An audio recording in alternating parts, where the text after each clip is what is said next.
And good morning, good evening, good afternoon, and welcome to Dreamy Dreamland with Sensei Bob.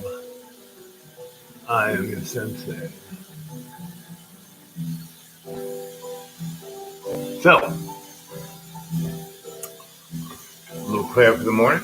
Father Sky, Mother Earth, Holy Spirit, hear our prayer. Bless us indeed. Give us these gifts that we're about to receive.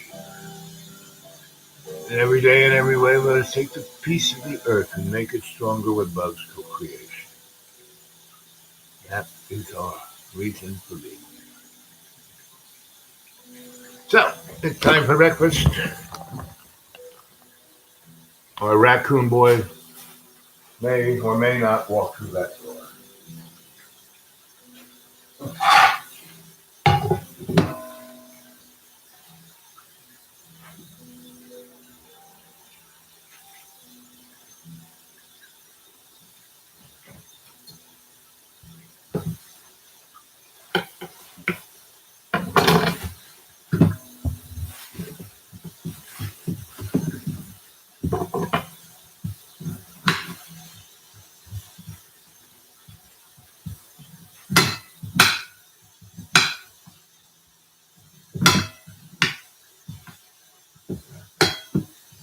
Peeling potatoes.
Anyone there?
Anyway,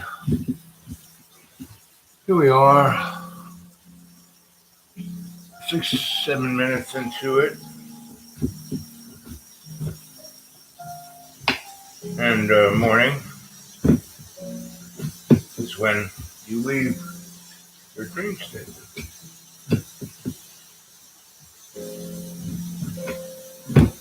And dreams are a very interesting thing because they're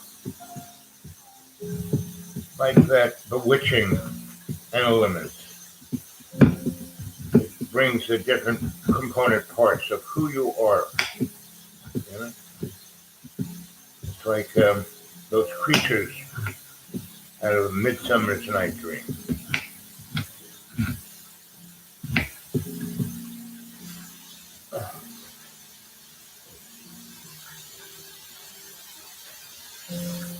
Or that place, the Peter Pan place.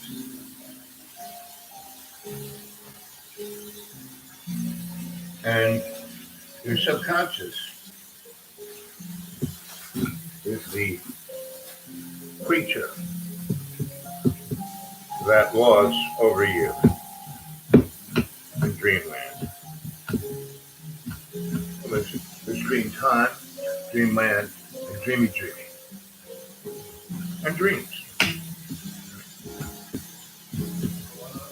Dreamland. Hey, buddy!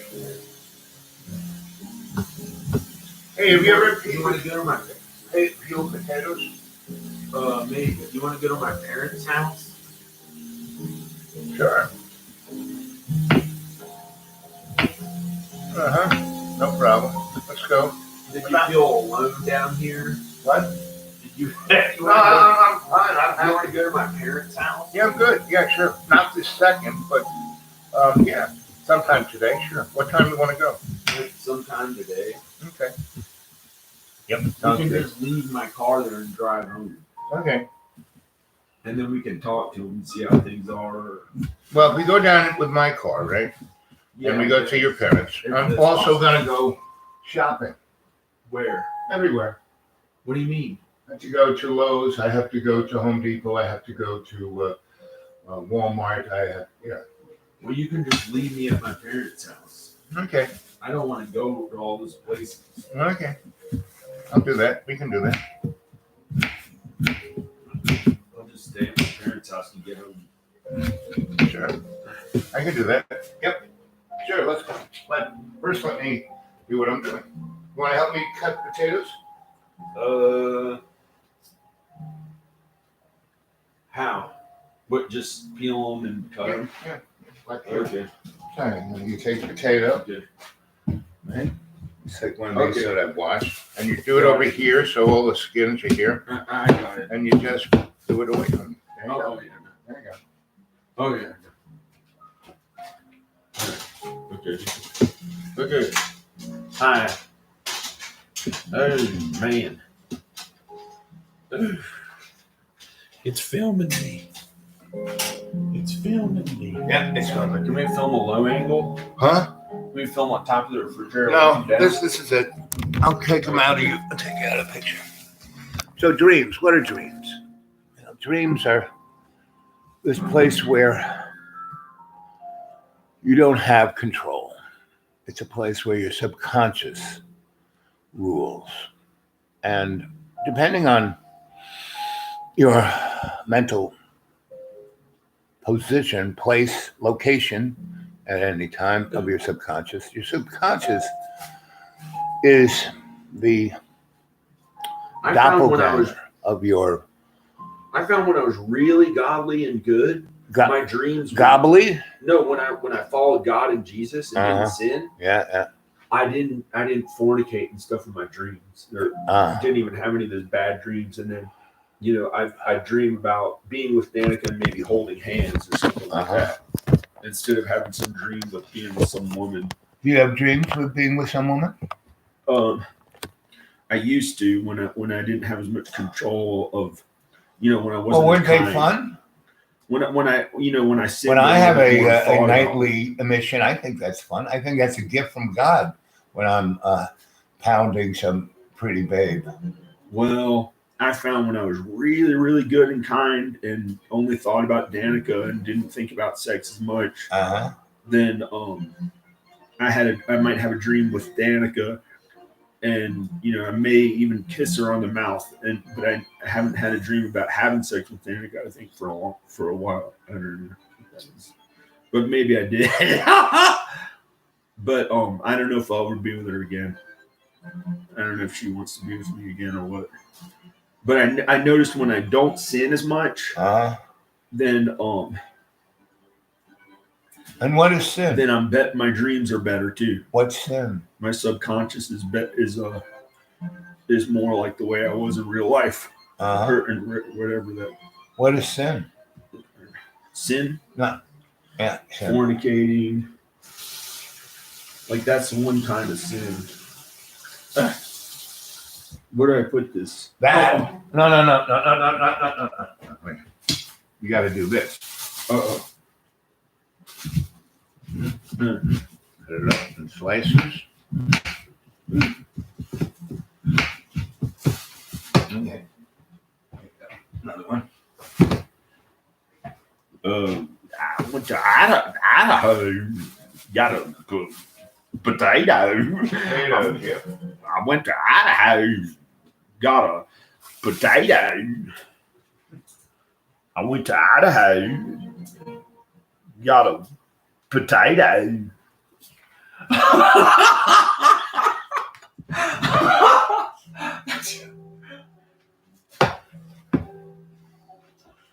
I went to Idaho. Got a potato. No. I don't want to show me.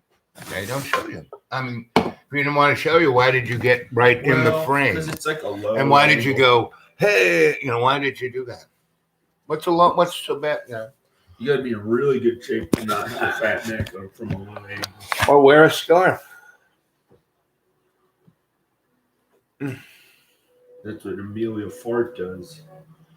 You have seen Amelia Fart? Nope, well, I You have. should go out with her. Why should I? You should go out with her. She might like you. No, She like kind of how you are. I have other. She like you. She get along with you, but I don't want to be with her. Right. She's too fornicating-ish. And she's kind of a lesbian, so that wouldn't be that great. But she's Amelia Fart, this young girl, 28, 26. I know she is. You showed me her. Okay.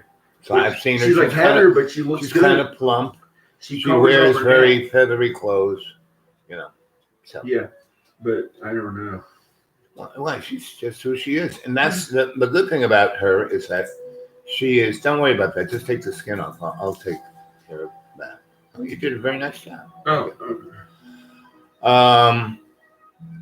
Yeah, so she's who she is. And that's the best thing about that young lady is that she is not uptight about who she is. She's not ever going on about her. John, I'll take care of those. John, you're like getting rid of the whole potato. I went to Idaho, got a potato. Just take the skin. Just take the skin off, John.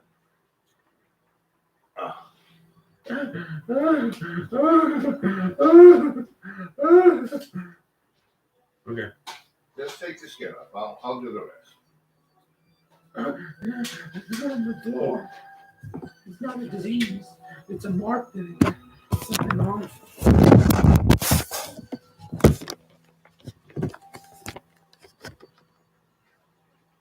Okay. I want that. The sink is right here.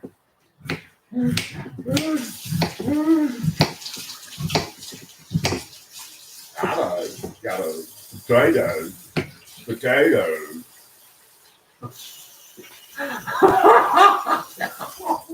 Well, Dado got a potato trying to look skinny, but it ain't. No.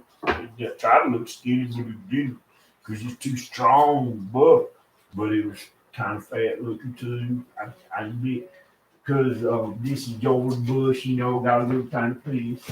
And he has 18 billion. Well, he's got 80 billion. If you don't want to tell him, he don't say that's how he talks like this.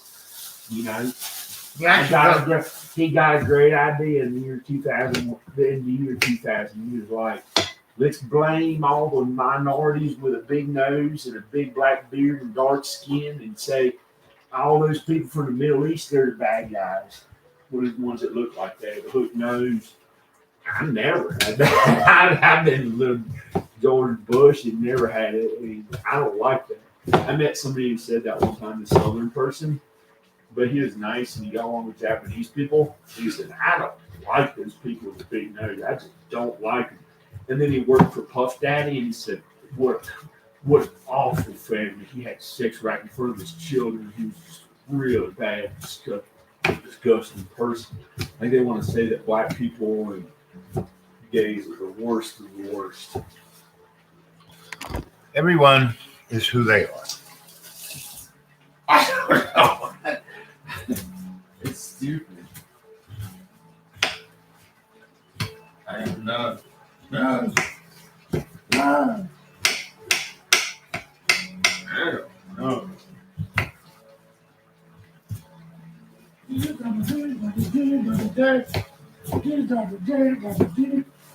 I'm supposed to eat food or something.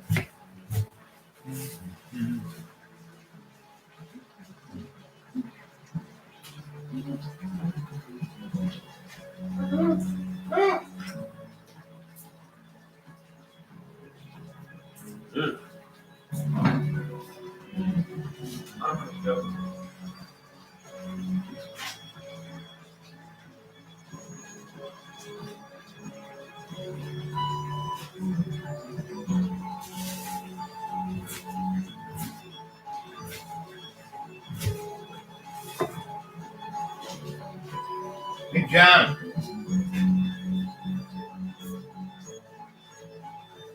Anyway, so we're cooking up potatoes here.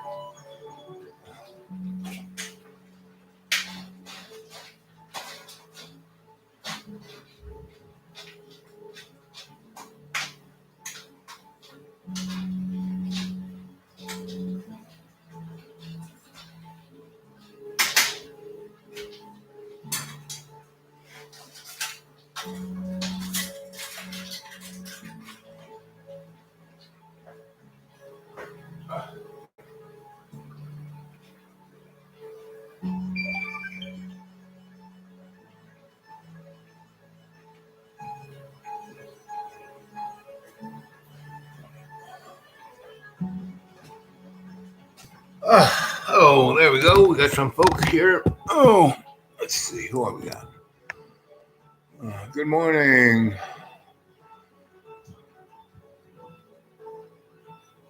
Yes, pretty much. Women are the better species. And men are just sperm donors. They really don't matter. Women have all the better ideas, bring them to fruition. Men push them out of the way and take the credit. That's what my observation is. And 2022, right? Here it is. Happy New Year. Eve, day, Happy New Year's Eve, right? Yesterday was the eve of the eve, and here in Dreamy Dreamland, we had a defilation, a dirty Mac came in, and, what can I say? He was really mean to a lot of my sisters. That upset me greatly. But the blessing of it was it made us all realize that we have to step up to the situation, our lives, And so, what is that stepping up? It is to be conscious, aware of what's going on around us, and have a conscious intent what we want to do. So today, since the winter solstice, the 21st of December, I have been preparing for the new year, shamanically, and in prayer, and doing ceremony here at Dreamy Dreamland on screen. And yesterday was part of that ceremony. And if you don't watch those, you get a insight of what is coming at us for 2022. So, today you should figure out where you stand, what you want to be, where you want to go, what you want to do. Get the beat of the street.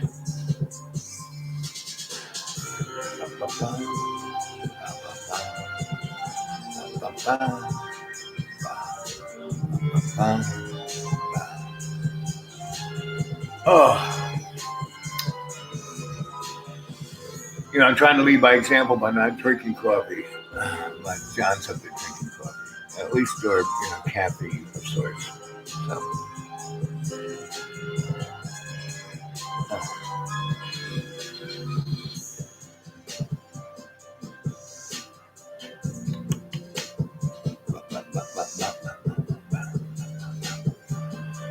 anyway, so I'm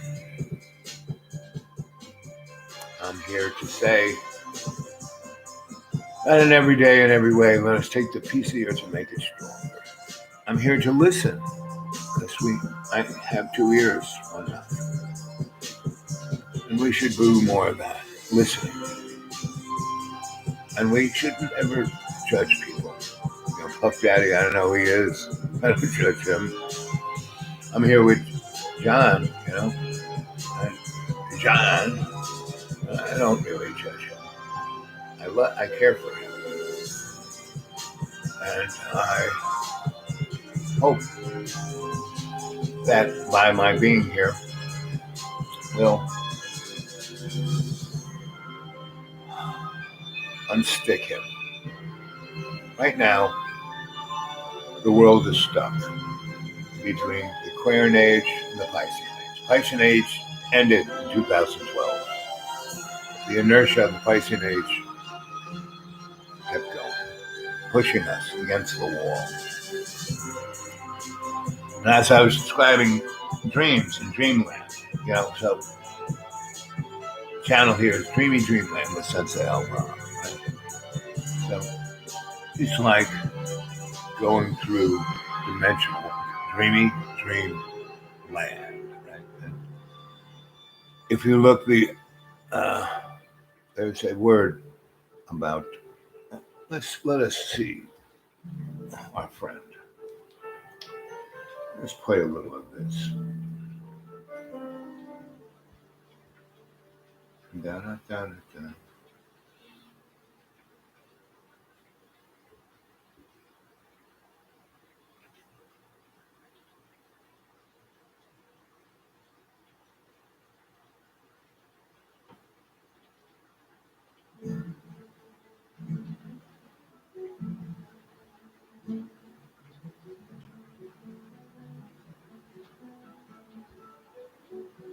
And we are live. This is Dark Journalists.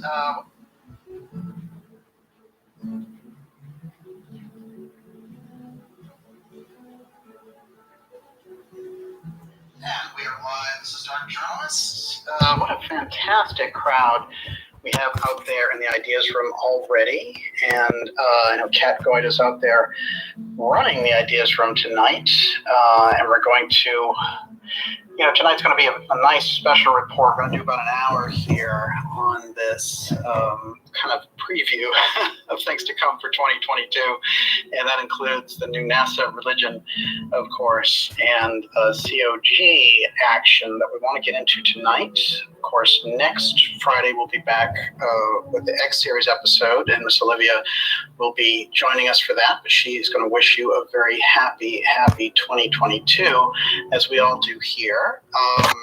One of the amazing things that we've seen is that as we got into this Gallup toward the end of the year, we're getting into all these amazing stories coming up right at the end. Ghislaine Maxwell's trial, her being found guilty. We don't know what the sentence is yet. And we know that they've kept certain things out, including those really big connections, Prince Andrew and others. But nonetheless, the guilty verdict's very, very significant indeed. And NASA's call for, studying the religion of space. Now, it's interesting because this story has come out. I'm going to get deep into it tonight because they're running around all over the mainstream media trying to debunk this and keep it down after they all reported it. So that has the whole feel of this wasn't supposed to get out. And what exactly was it that was going on? Of course, we know we've seen this before with the Pope talking about baptizing aliens.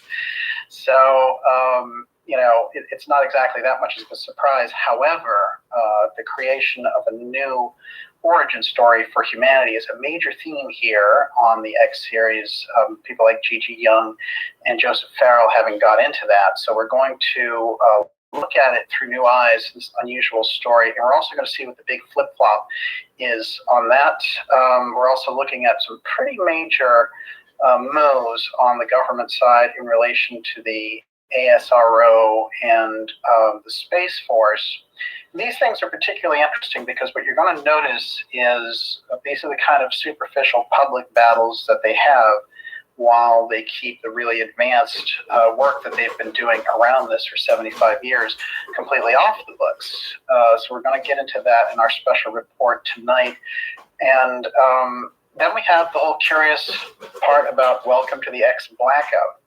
Because blackouts are going to be a major theme for 2022, and although they've been abused in prediction circles, as we know, one of the interesting things is there's a real strong strain of truth in the idea that they're already trying rolling blackouts as a way to introduce a climate tax. And this is a more kind of in-depth control measure than the COVID measures, believe it or not, as crazy as they have become. And we see that it's kind of a war between freedom-loving people and mandate lovers at the top. And that war is going on all over the globe. So there's really no way to hide from it. And the best way to engage this kind of thing is just to dismiss the mainstream media and try to find those sources out there that are trying to give you the real truth on this, because it's a crucial period and the narrative is everything right now, because the intense focus on that narrative. And that's also going to draw us into the UFO file, which is something they've been drawing us into very heavily now, ever since 2017 and the company TTSA. And I want to mention some key things about them tonight, including some of their financials and the fact that that op is pretty much defunct. I mean, they've crashed and burned, and they left a lot of the UFO community with egg on their face, and also those people that they raised $2 million from, of course, but they're $50 million in debt, and that's CIA-sized money, and we could only imagine where that money probably came from, funneling cocaine profits from Central America. You have to think of it this way when you're dealing with the CIA being so close-knit with a company like that.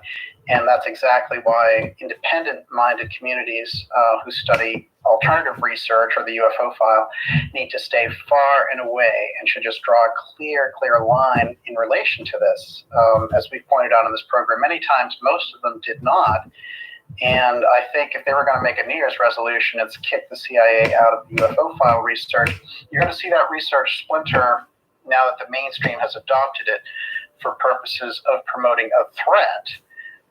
You're going to see it splinter into two different phases. So we have the CIA UFO disclosure, and then people who are, you know, in the ideas room, and from my perspective and some of the deep researchers, they're going to be going down that course of UFO file research, the Stan Friedman, Jim Mars kind of research, John Mack, for example. And I think that that's a real distinction, UFO file research versus this UFO, UAP, CIA thing. As a matter of fact, I actually think a real responsible researcher wouldn't even use the term UAP. Sometimes you're forced to just because you have to regurgitate the points that they have out when they're talking about it. But I think that that's part of the problem here. And of course, this is not a new term. As someone pointed out to me, I was aware of it, but they made a good point, which was that this term UAP is actually used in Kenneth Arnold's book, The Coming of the Saucers, and that's 1952. So hardly a new phrase there. And you have to wonder why they were doing this. And they just figured, oh, we'll rebrand the thing, and then we'll stick people like Mellon and Tom DeLonge in there. Now, we've done a lot of research on them over the years, and in this past year in particular, on the Luis Elizondo op, we've put out quite a bit. But something major that I think we put out in relation to that was our interview with John Warner, which I highly recommend, and we put in our highlight reel for 2021 in the episode that we just did. And Warner, of course, the son of Senator Warner of Virginia, and also, you know, his stepmom was Elizabeth Taylor. But he has a new book out called Lion, Tiger, Bear, which is very interesting, and that is a novel. And, you know, this guy writes very interesting fiction, weaving in concepts we're very familiar with here. And I have a few books to recommend tonight. One of them I'm really getting into, and you can tell it's quite a powerhouse. It's Geoengineered Transhumanism. This is Alana Freeland's masterwork. Just came out, and we're going to have Alana on the show next week, and she's going to be breaking this down for us. I've been getting through it, and it's a hard book to put down because it's so advanced, and it gets into synthetic biology, AI, the fact that they're making us into walking cell towers. It's quite remarkable, and I can't recommend it enough. The other one I've really been enjoying is The Real Anthony Fauci, which is Bobby Kennedy Jr.'s latest book. And this is really, let me tell you, this is explosive, and it shows what a criminal that we're dealing with there at the top on this whole war on democracy. So those two I really can't recommend enough. And I already know that the Fauci book has become a bestseller for RFK Jr. And it's amazing across the board here, you know, people on the right, people on the left, giving it really favorable and very kind of good reviews. I think it's a landmark, and one of the interesting things that we're seeing, and it's something that a former Assistant HUD Secretary, Catherine Austin Fitts, said when she was on the program last, which is, you know, it is a time for choosing, and you're seeing these incredible people on the field at this point because we're in kind of what you would say is a war of narratives and a war of information, and finally a war of freedoms, which although it's not a shooting war at this point, and I don't see the point in it becoming a shooting war, but you can see that the establishment versus the people worldwide is going through an incredible seismic shift, and the people at the top are just, you know, the Davos crowd, the World Economic Forum, that whole group that we've been reporting on here as the kind of deep state elite, they've been moving forward with their operations. And so as we look at the big ace that they have up their sleeve is the continuity of government, emergency powers. And this is something that we need to get into tonight as well to cover it. And it's great to see so many familiar faces out there tonight. We'll be getting to your questions next week when Olivia's back. We'll try to get try to do maybe. Well, we have the an hour and a bucket. half here tonight. Okay, I'm gonna start off. I've been wanting to get a good mop for all these floors for a long time. Right. For a while. Yep. I have not had a good mop for these floors yet, since I painted them. I've had to sweep it, clean it by hand here and there. Right. Yeah, well, I'm gonna get them out. If you got one that like a good one, Mhm. A good one. Because cooking, it's hard not to get stuff on this floor.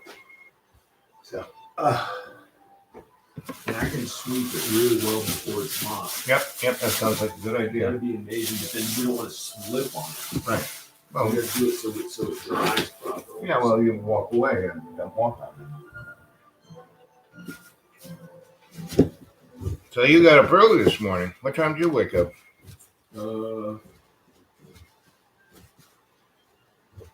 Early. Yeah, because you were down around my door. I had slept okay for a few days, Right. a couple of days. Did you sleep well last night? Yeah, days. Yeah. Did you sleep well last night? Days and black. Gaze in black? Anxiety, not gaze in black. That'd be another anxiety. All three of those. 3 different anxieties anytime I said any words. So I'm not going to talk to you. So what do you think? What do you think anxiety is?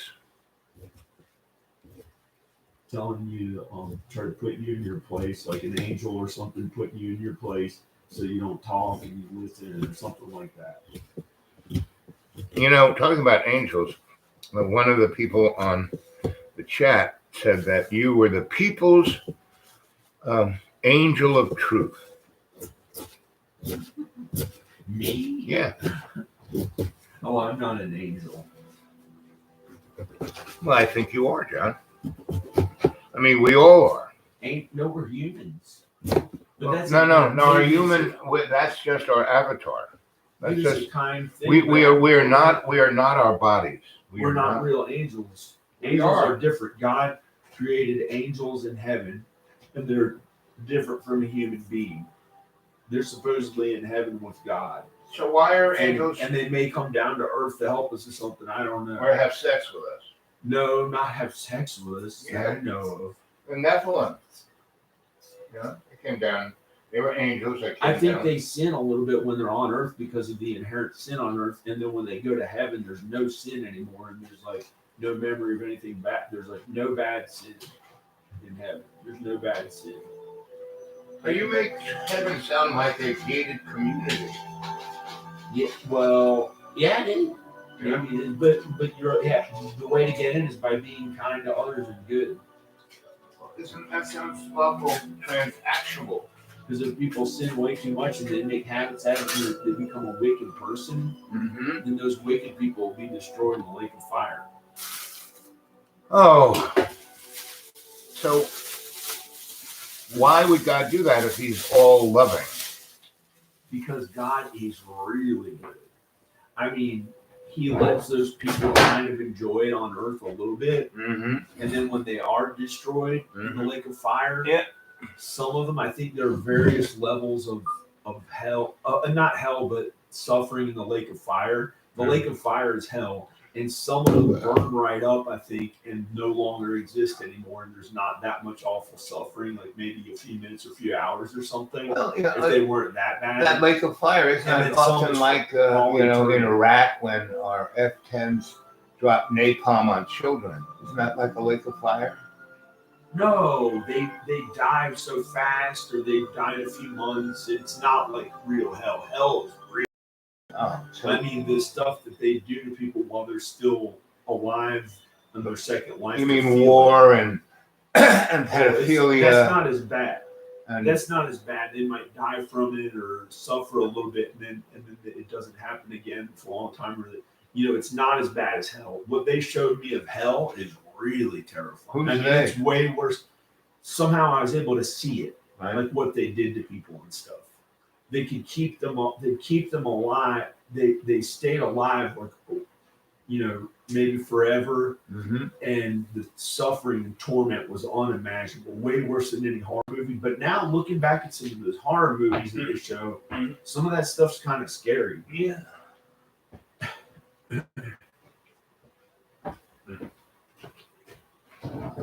It's pretty bad what they can do. Yep. It's hell. It's way worse than what they do to people on Earth. Like if somebody was suffering that much on Earth, they'd go into shock and die or something. Well, that's kind of what they do. And then they wouldn't suffer anymore. It wouldn't be as awful as hell. I've seen a lot of people die, and most of them were really messed up physically. And the ones who died were, suffering so much they were in shock and died. Yeah, we may suffer, but it's not that bad. It gets okay again and stuff. It's mostly kind of,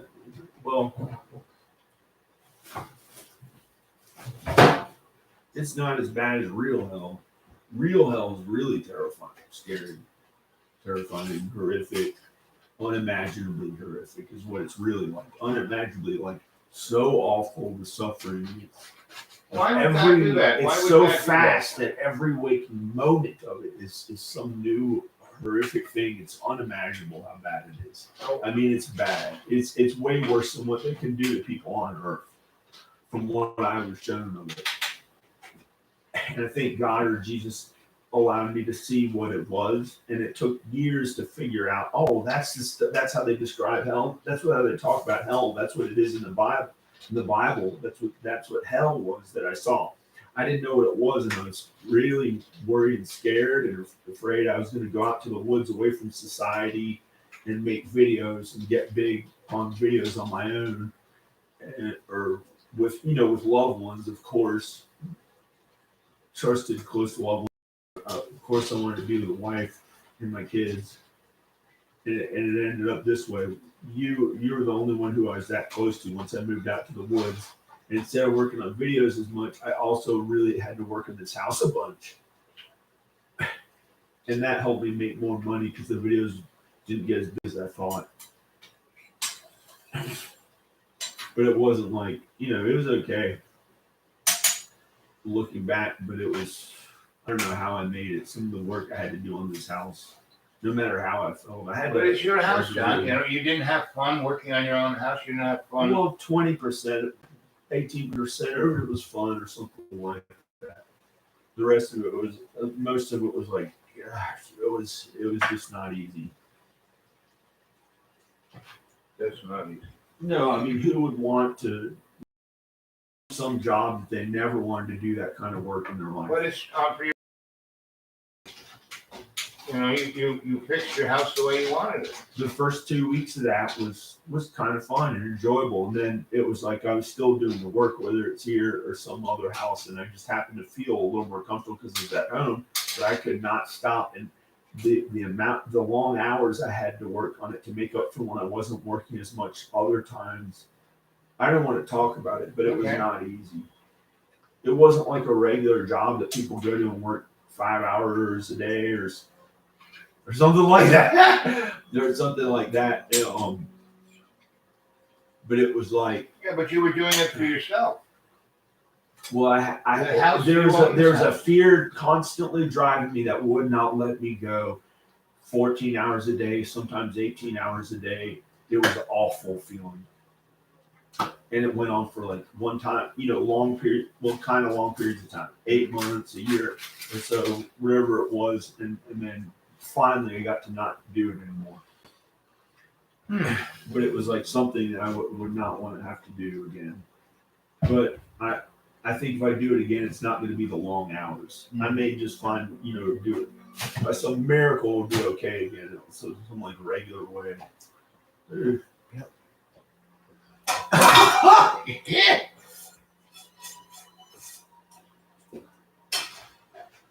I don't know. But I'll tell the truth, I did have caffeine this morning. I couldn't take it anymore because I wasn't losing weight enough. And I without the caffeine, I was like barely moping around. Did you have coffee or did you just drink more of those sodas? I drank energy drinks. I drank 2 or 3 of them. But I'm not angry. Okay. It just gave me some anxiety. Okay. And I think I'll be okay when I eat food. That's what I was hoping to eat food. We're Finally gave up. gonna do I was that right now. I was gonna have no food at all today and keep Right. working out Right. and finally try to lose weight again. Because I had gained a few pounds. Yeah. I had gained a few pounds Yeah. and like I think I got in pretty good shape Uh-huh. just today because I finally had the energy to work out more. Okay. And I was finally working out more like regular workouts of people when they go to the gym or something. Uh-huh. So I already, like this morning, I used the bathroom like 5 times and I just kept working out with weights when I would get the energy or doing push-ups or something that didn't hurt me.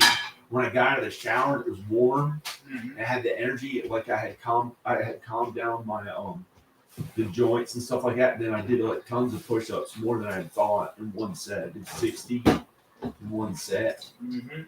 That was pretty good. Before that, I did 48 or something like that in one set. And then I did curls, and it was stuff that didn't hurt my joints or anything like that. It was like because I had all the coffee and caffeine or whatever. Shit. And I finally felt like I was gonna look okay again. Because the past few days, I felt like it was Here's awful. something I gained weight. Here's fruit. Why don't you eat some fruit? You know Yeah. That's a good. You know what work is? Hey, shit. The guy at the toll booth. Oh. He stands in there and tells everybody, like, if he doesn't like them, Mhm. he can say whatever he feels like. He's like the guy that works at the toll booth Yeah. at the Verrazano Bridge or one of those, like the Brooklyn, like one of those Verrazano Bridge or something. And they pull up, and if he doesn't like him, he goes, "Eat shit." And then they can't. They have to keep driving. There's cars lining up behind you. What are you doing? Get out of here. You'll never see me again. Oh, no. That's what he did to Jevin, my friend Jevin. Mhm. When we were 17, we went there, and Jevin was like, he had a young, innocent face. He looked like Jim Morrison, but with like blonde hair. Mhm. But and we were at the toll booth, and he accidentally dropped it. What are you doing? Opening a I don't have to eat that. You don't have to. I plan to. If you want some, you can have it.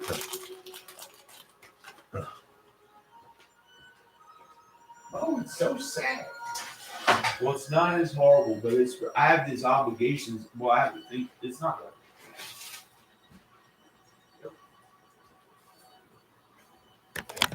Now, there's a man in hell. He doesn't have to go to the lake. He's right here. Yep.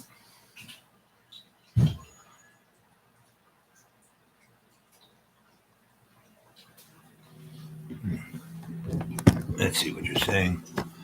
Anthony, hey, buddy. Lana.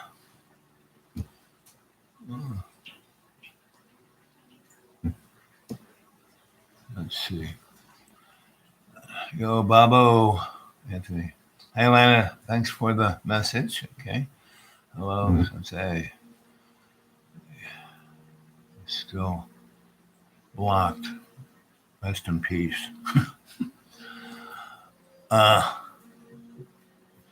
So, Anthony, did you tell Lana what happened last night? Yeah, here I am. He got so pissed.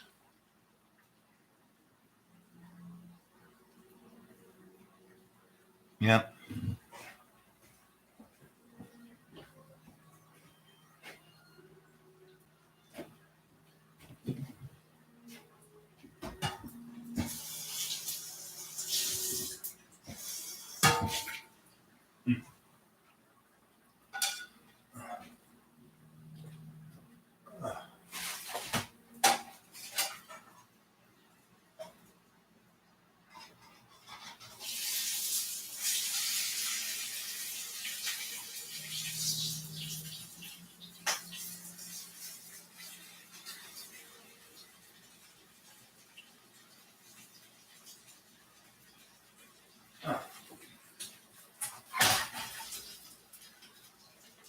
The key to cooking is never burn it.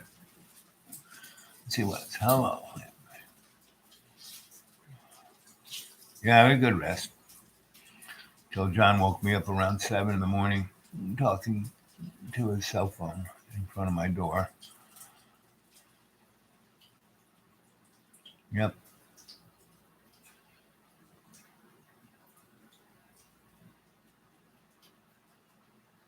Yep, the map thing.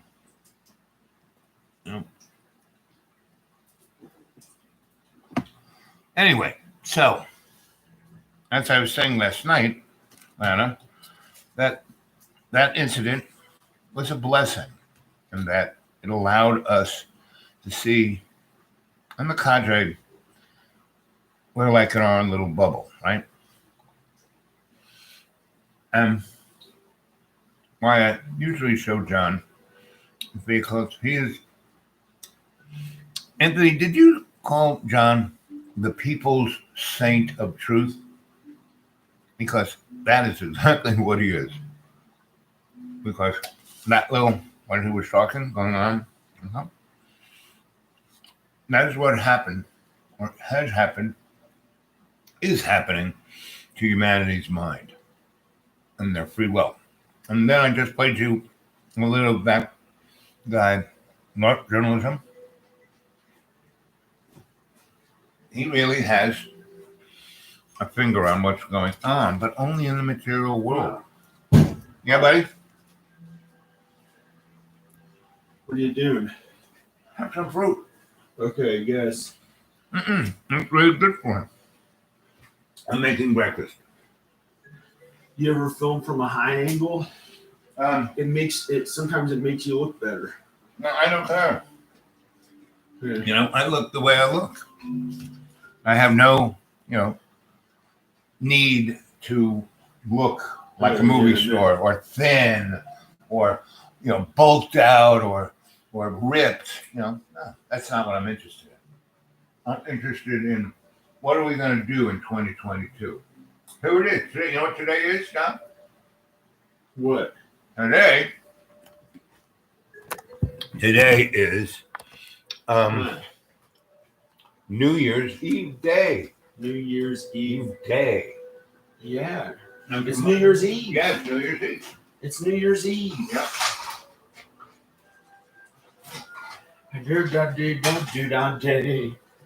Yo. Here's what drinking a bunch of caffeine this morning made me look like. A little bit better than I had looked. I don't know. You kind of look like what you looked like yesterday. You look good. You don't look bad. You look good. I don't want to look like I'm fat and not be able to fucking run ever again. I enjoy running in the sun or jogging in the sun. Well, just You know, walk you don't have around. to stand up for me doing it though, because you have your own stuff to, your own things that you want to do. That I'm here to. better to stand up for your health than worry about mine. Well, I care about you, buddy. Eat some of this fruit. This fruit is good.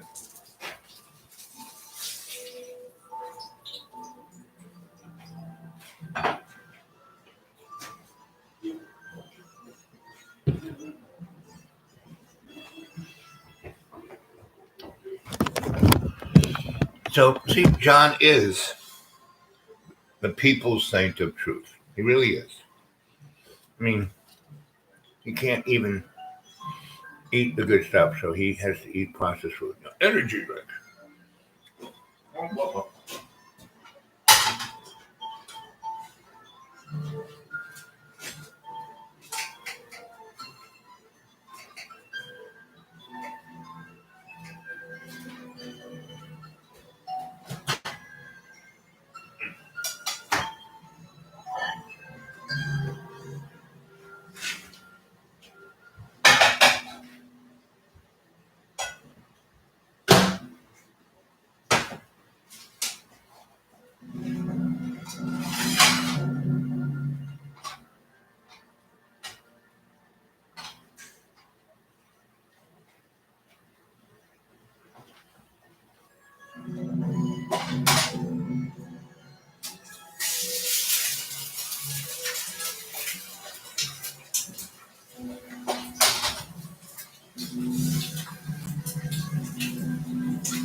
food. It's good for you.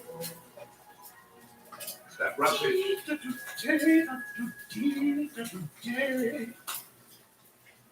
Alexa.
Alexa, stop.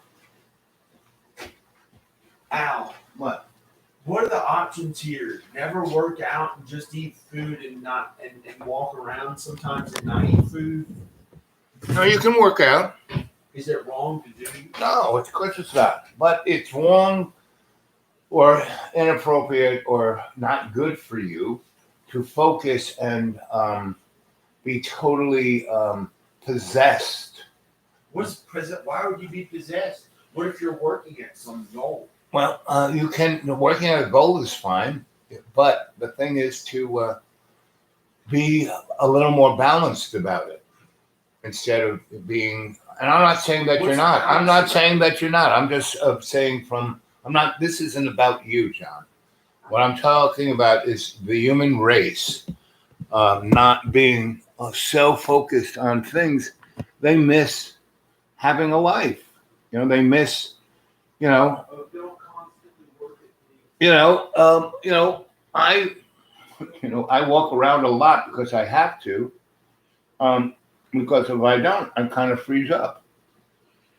My body rusts if I just stay sedentary. So that's why I'm walking around here cooking, because what, John? I mean, like I told you, John, I can't hear anything you say when you're not in the room. He's doing.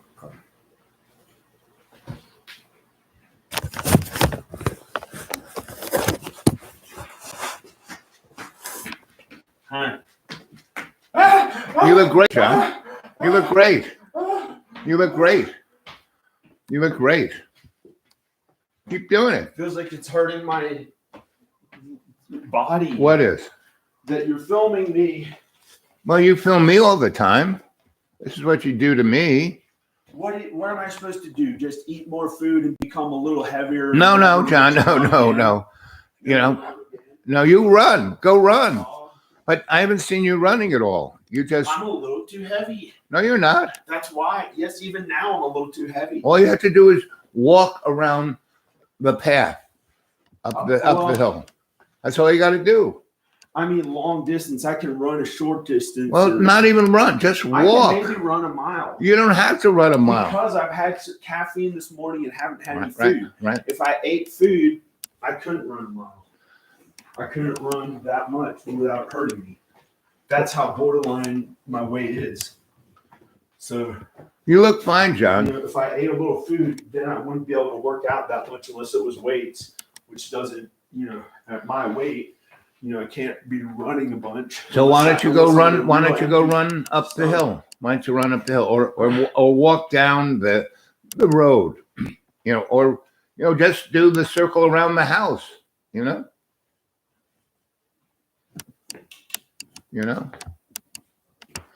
I have to keep an eye on the stove. So if you want to talk to me, you got to come in here.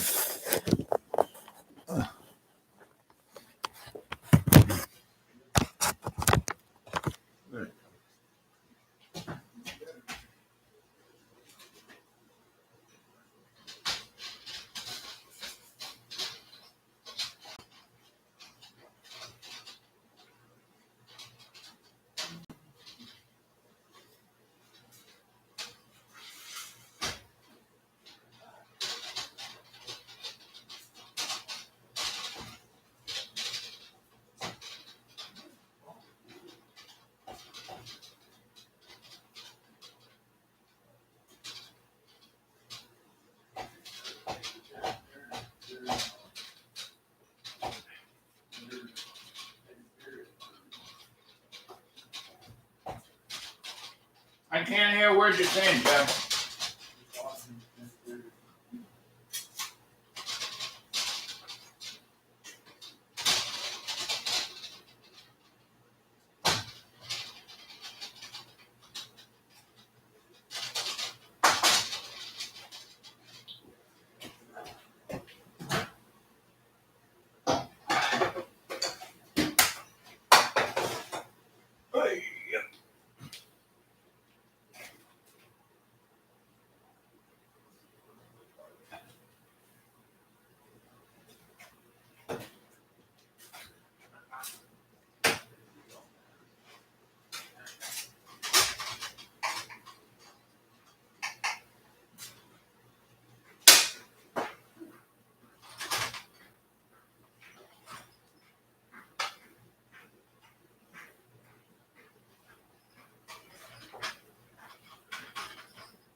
So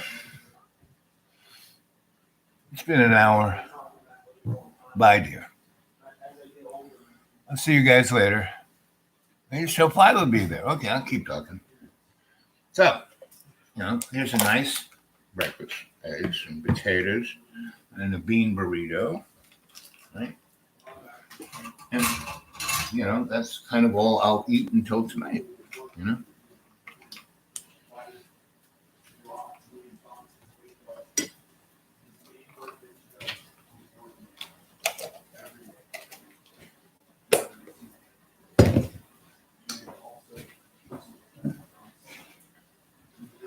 This is what I put out for John. You know? Nice oranges. And you know, I'm gonna put them, keep in a bowl today. This is the meal.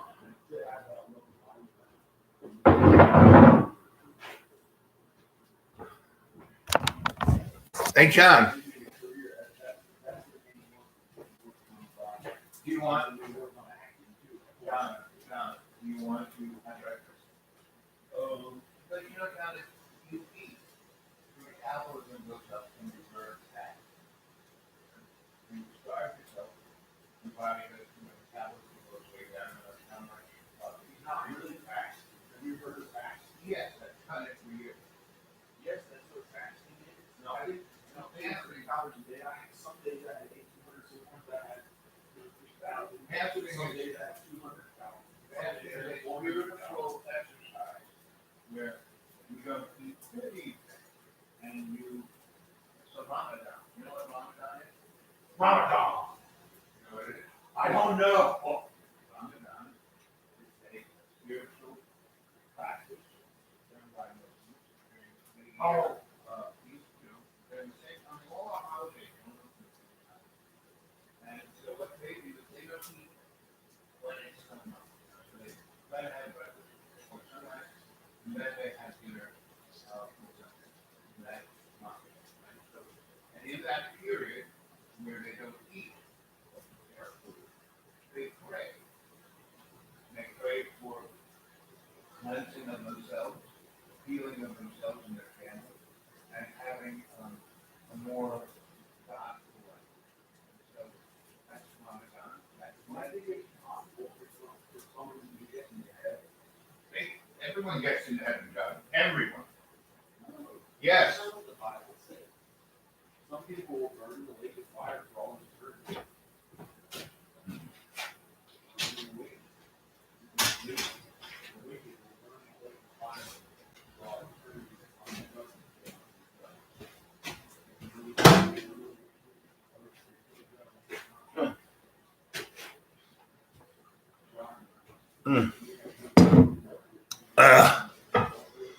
Hey.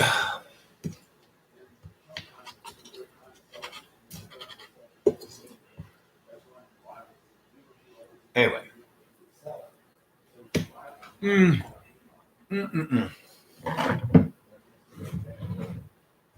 Well, John ain't gonna eat this, I will.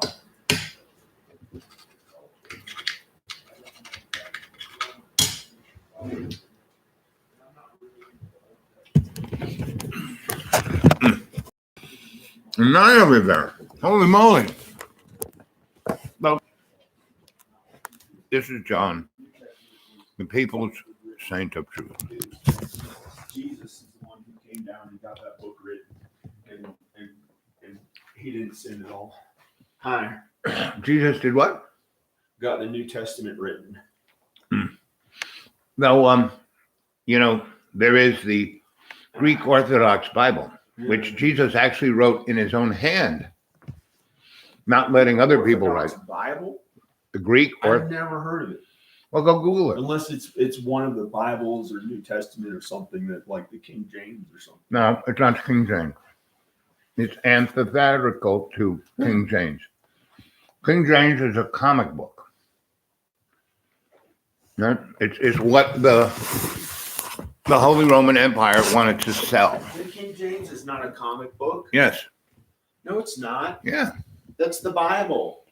Now it's what the Roman businessmen paid pagan monks to write. No. Yeah. Well, were you there? I know Jesus got in the New Testament. There are different variations of it, but it's Jesus. It's Jesus. It's Jesus. And Jesus is what? Jesus is love. You know, God is love. right? Oh, Jesus ain't love. I thought Jesus is a Prince of Peace. Hi. You know. A Prince of Peace. Mm-hmm. Prince of Peace. Yeah. Well, that's one way to look at it, but I've never heard it in. You never heard that, huh? You worded never- that way in the Bible because God is not a king. So how would Jesus be a prince when he comes? Jesus is really a king. When Jesus comes to earth on this, God is not a second coming king? of Jesus. God is not a king? God the Jesus Father? will be a king on earth. Jesus will be a king on earth on Judgment Day, on the second coming of Jesus, after the tribulation, the difficulty with the devil and all the evil and sinful people and demons trying to defeat God. That's what's going on right now, John. No. Yes. No, it's not that bad. When you've read the Bible enough, you know that it's okay enough out there. It's not that bad. But the Bible, when it talks about the You don't think tribulation, that, you it's don't really think the people who they're demons out there? I mean, just they're all over television, you know? bad. No, people are not demons. Sure they are. No, They're demons are demonic. You've never heard that term?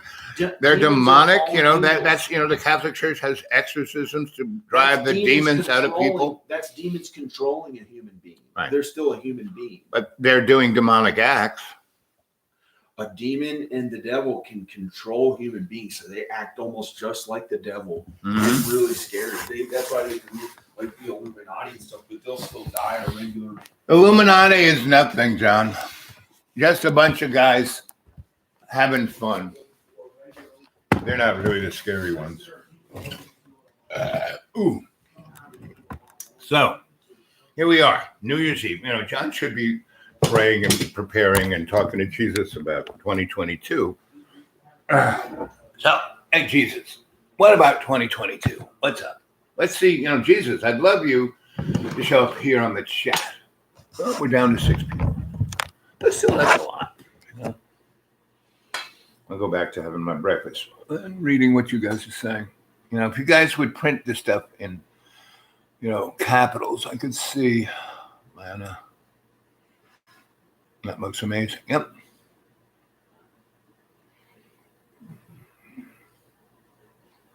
Chris is killing me. Who is this Matt? Yeah, good question. So, hey, John. Yeah. What was Matt's name? Matt Indescript. Matt Loss? Matt Loss. How do you spell loss? Like a loss. Like, how could you spell it? LOSS. LOSS. Matt, LOSS. You So, can look him up on can there. you? You already blocked him. No, I know I did that, but I also kind of. So I go to YouTube. Let's see. Matt, LOSS.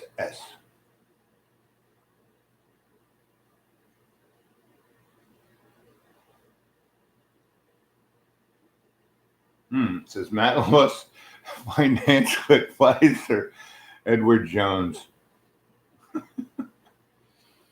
professor.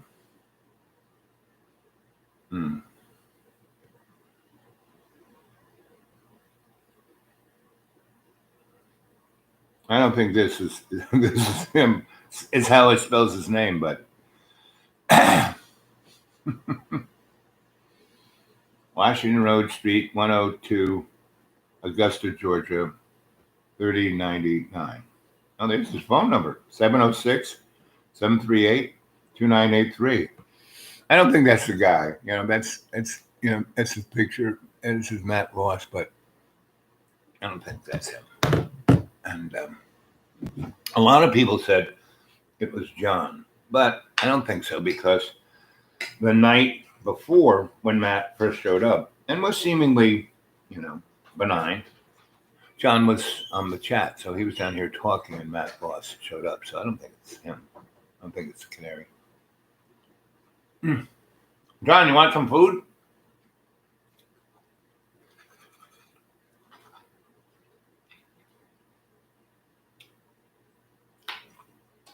Mm-hmm. Mm-hmm.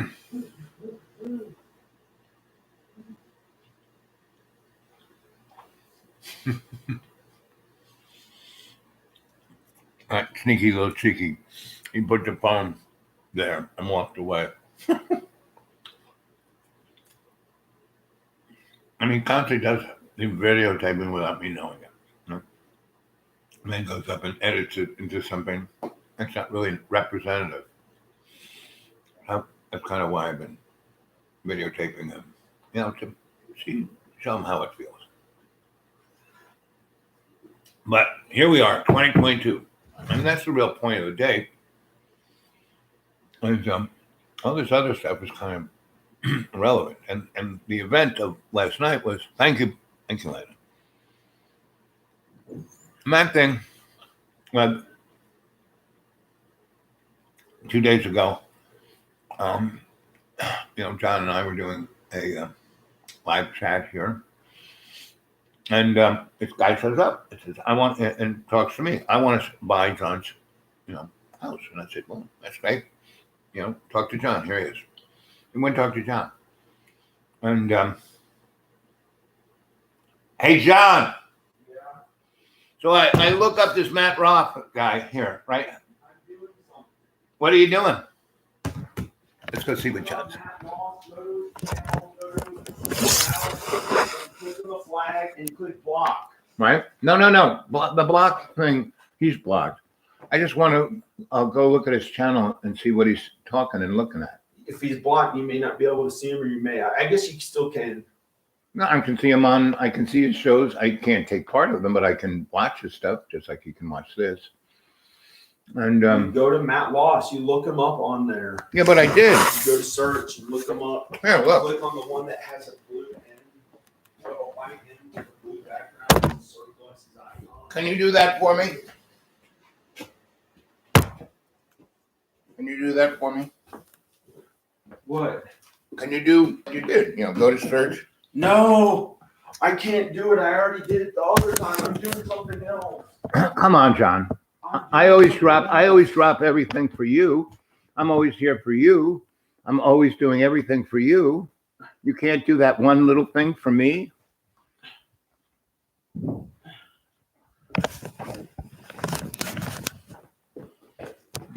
Where, on your phone or? Yeah, on my phone. Okay. Matt Loss. I don't know. Somebody who said mean things or whatever you want to block. He's not that. I don't want to block him. I just want to see what he's doing.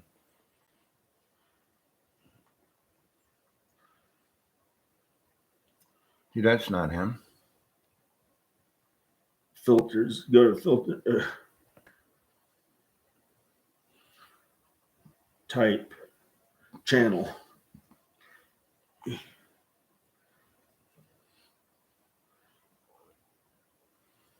that him? He had like 2 followers. I don't know. He has videos of you on his channel that he just filmed. No, Matt Bringle. Apparently, you can't see him because you blocked him. I don't know why. No.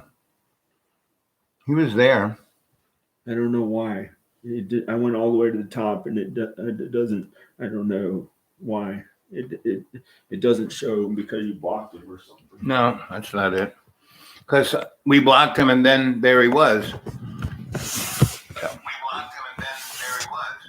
Oh.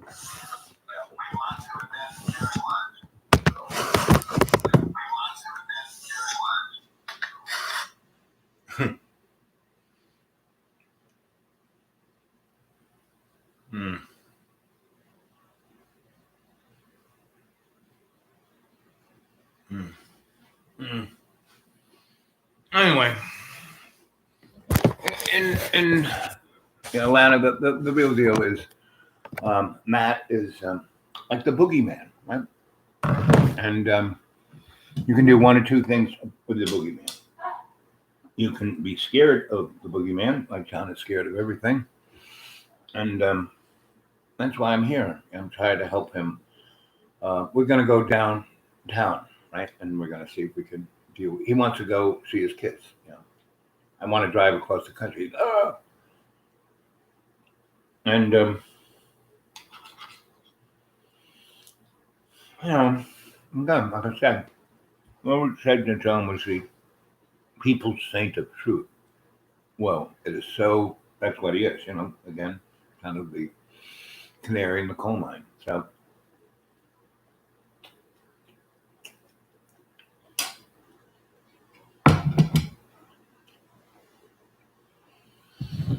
And it's, you know, irrelevant. How you look is how you look.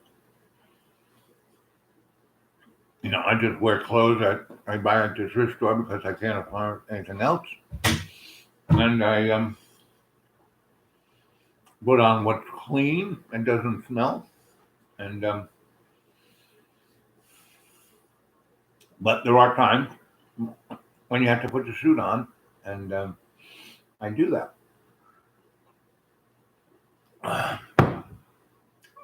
When it's appropriate. Well, my observation of the last 2 months, because, you know, before then I was just out in the deep green, just me and the squirrels, and my occasional neighbors that go through my front yard. And whenever I went out into town to get on a library Wi-Fi or the restaurant Wi-Fi to talk to you guys, right? I'm being very blessed to be able to have real access. You know, when I was at my friend's farm for a month, that was great. It's just me and the animals. It was just totally amazing. And close enough to come into town. You know, I didn't have to drive, 50 miles or 200 miles. That was good. Yeah.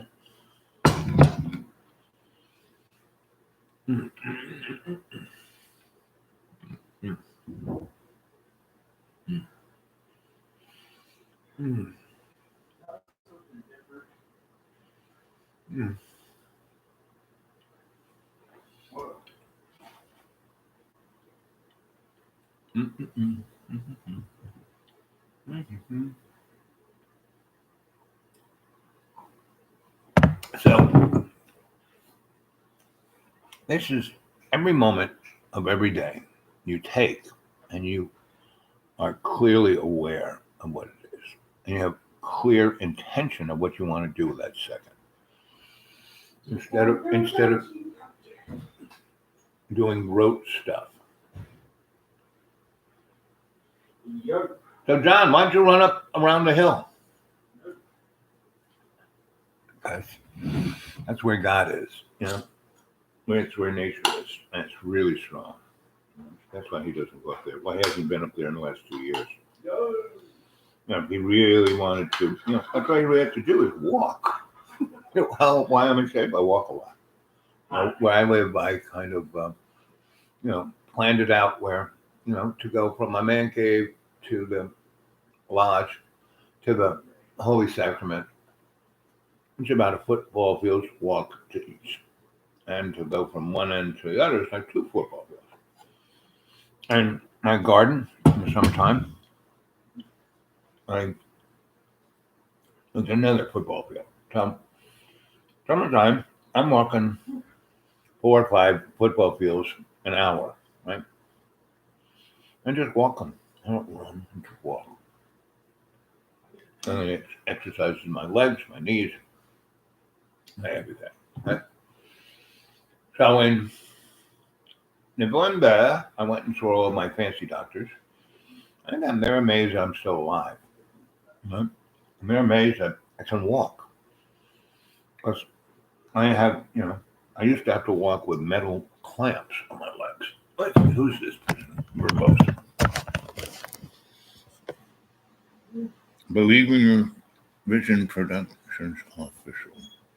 Hi, Bob. I'm Joe from your channel. Recently, I typed a message but did not show up. I love to talk with you and learn, meditate. I have had mystical experiences all my life. Happy New Year.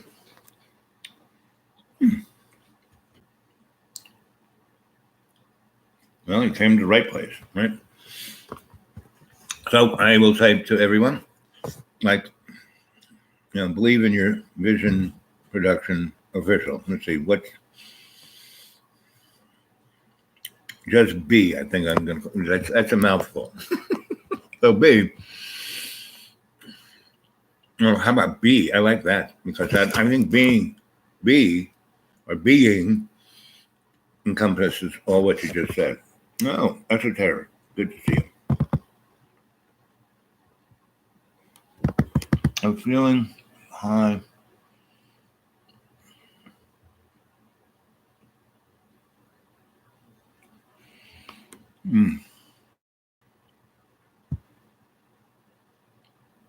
Okay, so what happened? Basically, 2 nights ago, this guy Matt Loss, right? Let's see. Yes, the film work. This is my production channel. Oh, I did not have a personal one. Okay, so B, you can get a hold of me personally at the Dude Awake 42 at Gmail, and everyone does, and that's where I can talk, to you and not the World Wide Web. And that's what happened, Lena, was last night on the World Wide Web. We had a basic Valentine's massacre. And so this guy 2 nights ago, when I was talking to John on the chat, basically he popped in and said, hey, I want to buy John's school, right? I give you $500,000, and I know this guy's, pulling our leg. But, we talked a little bit and then he left. He said, I want to make porno movies with John, and I said, Did I don't- he really say that? yeah, Matt Law said that. Oh, that's awful. He wanted to put you in a cage and fuck you in the asshole. What, he didn't say that. Yeah, he did on the chat. He said are we waxed and vaxxed? Yes. That's what he said. No, that's what. He said other stuff? Yeah, he said, oh, yeah, boy, did he say other stuff. Oh, it's awful. Right. And so, and I said, well, Who cares? yes. Not some homophobe. So, so anyway, he had that, and I said, yeah, right. So, I said, this place is worth more than 500. It's worth $1 million. And if you want John in the movies, he's going to have to be $300 million an hour, right? So anyway, so he left. And then he came back last night and was even more annoying. And, I give everyone the shadow of the doubt. I don't just pop them off, right? And I was using my phone. John showed me, oh, look, you can use your phone. I wasn't using my other platform, but I'm a little more comfortable. And so you want to eat that fruit, John? That'd be really good for what you did. Fruit is great to have. See, John had he's left his phone videoing me without me knowing it. and now he's switching it onto his body. No. And so anyway, so this guy comes on and he's really disruptive. And I'm saying, hey, we I don't want to get rid of you because, if you're feeling sad or blue and you're just acting out, we're here for you.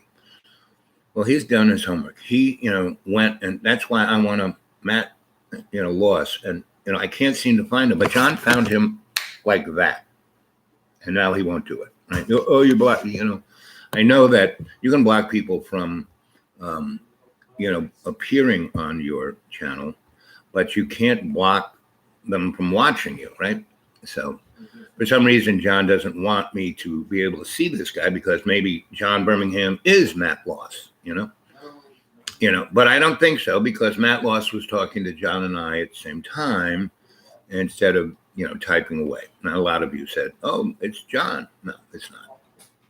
So, and like one of you said, I think it was Tool said, John is the people's saint of truth. And it is so true. John can't help himself but tell the truth. He's every time he opens his mouth, every time he goes on and on about stuff, he is just laying it down in a more metaphysical sense. And that's why I love John.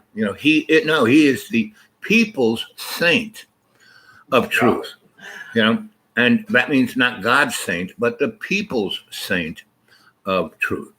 And, he goes on and on about the Bible and he's just representing, so, but back to Matt Boy and his name is Matt Loss. What's a Matt? Someone who was being stepped on all the time. Loss, he never can see the positive side to anything. So that's Matt Loss. Well, so what he really did, which unbelievable, he had, when John showed me his channel, and he showed it to me like this, but now he can't do it for some reason, And it isn't that I know it's not because I blocked him, because no, we blocked him, and then I still could see him, right? I could see his channel, and the only reason I can't see him now is because I was trying to get rid of things on my toolbar so it wasn't so clogged up, and I inadvertently got rid of it, right? But Matt Loss is that something that he's always stepped I on. know who Matt Loss is, I think. Who- Hugh Janus.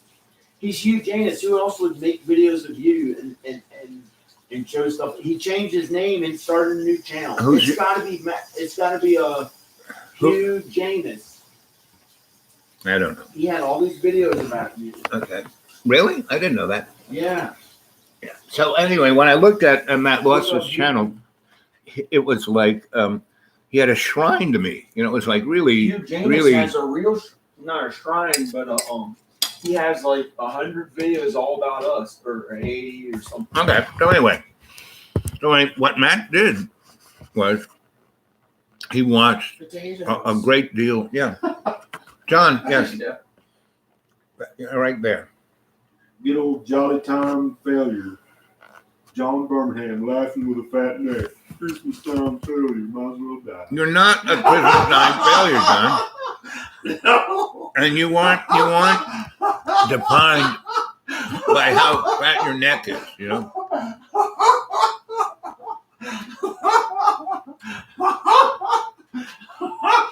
So Matt Ross watched the video. Is this one to eat? Yeah, they're all there to eat. Okay. They're all there to eat. They're all for you. Made it all for you. But anyway, so Matt had gone on and watched a lot of videos, watched everyone who's on the cadre. And at one point, he started making unbelievably cruel remarks about each individual people, about the things that they were open enough to share with us. He made tormental remarks, right? And on the same level, when John talks about the river of hell, that's kind of what level he was at. You know, he was demonic. You know, he was a demon. So, the lake of fire. That sounds about the same. That sounds, yeah, lake of it's fire, your way river of talking- hell. You know, your it's way of talking yeah, about it. it's the same thing. So, bottom line, I was so upset because I could feel how everyone just went, ah, The river of hell. and their hearts were broken. So I No, was it's using not. my phone. The lake of fire. That's what it's hell. So I was using my phone, so I didn't know how to navigate it. And I just went there, and instead of You follow getting God rid of God him. your own way. That's a lot like the Bible. it's a lot like the Bible, yeah. Some people do that. They say things. John, I have read the Bible. I read the Bible. They're following the Bible in the New Testament. They're good in their own way, and they're righteous enough, and they get into heaven. And some of them maybe didn't even say they're Heaven and Christian. hell right here, But and it's Matt unlikely. Loss was in hell.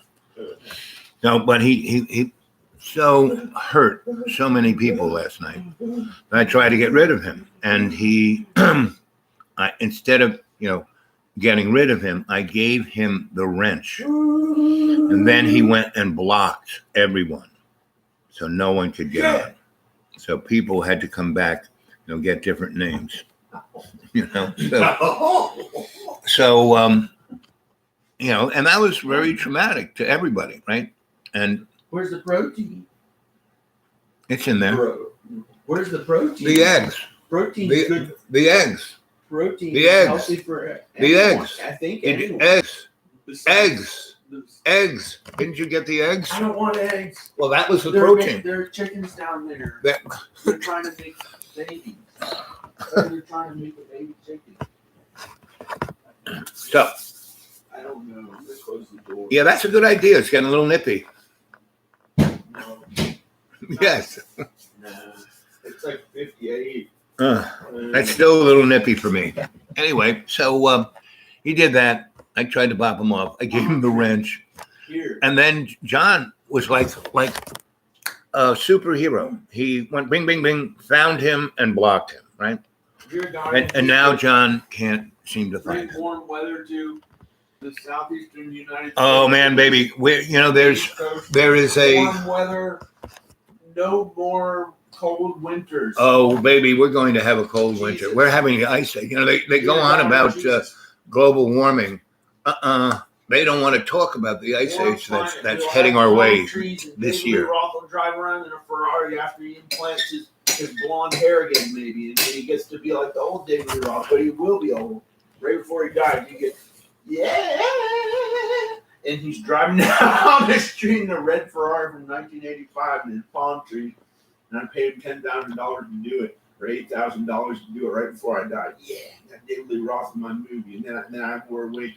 Played him when I was young, and then I got to do the famous stuff that I thought would be so cool one day to do. Maybe, but that's not gonna happen. But I hope the warm weather is in this climate, and it's no longer a cold climate in the winter. God, amen. As long as it's good and no one gets hurt, amen. Okay.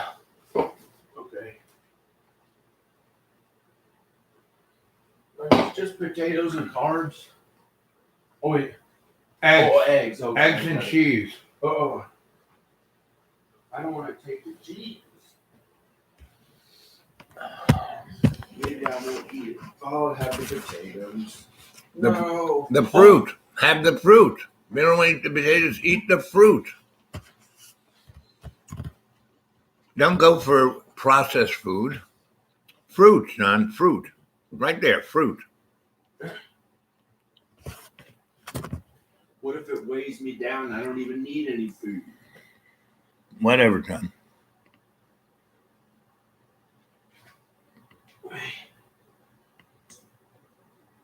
Right. And, you know, so the real blessing of Matt, you know, the doormat, is that he can be the guy that gets stepped on all the time. And I can feel sorry for that, right? I can pity Matt Loss, right?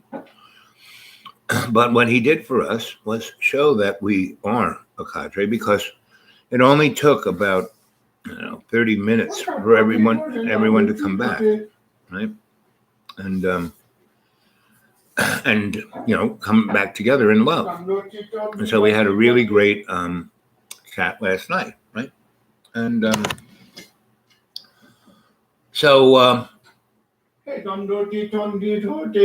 and what does that mean, John? What are you talking? Or are you just making fun of East Asian people? Is that what you're doing? You are dissing East Asian people? And what he's doing is showing us what this global entity is trying to do to all of humanity, right? It is separating us, because there is no separation between Christians, Jews, Muslims, Hindus, Sikhs, Buddhists. There's only one great maker, right? And God, like I said, is, English is a demonic language, because every word's a spell. I mean, you can go, I bet you if you, let's see.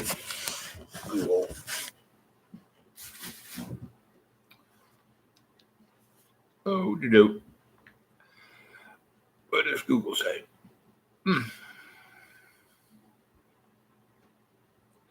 The English language as a demonic spell. Here's information from WoW Wiki fandom. Let's see. Besides demon hunters, nothing can speak a language of anything spoken in the indecipherable. However, the warlock spell, curse of tongues, causes the target to temporarily speak in demonic. So, people speaking in tongues, right?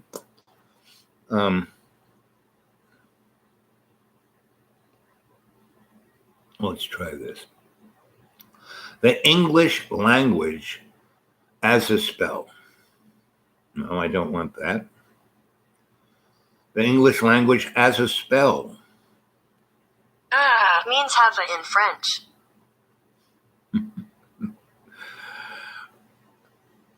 What is a spell in language? According to Wikipedia, for centuries there has been a movement to reform the spelling of the English language. Things to change English orthography so that it is more consistent, matches pronunciation better, and follows the alphabetic principle. Again, that right there is a spell. The fact that this box does not want to go there, even though it's, quite in literature, in theological literature, it's very deep about, every word has a demonic meaning. That's a spell about, you use that word to spell, Herbert's Dune, right? When, all the people. Herbert's Dune.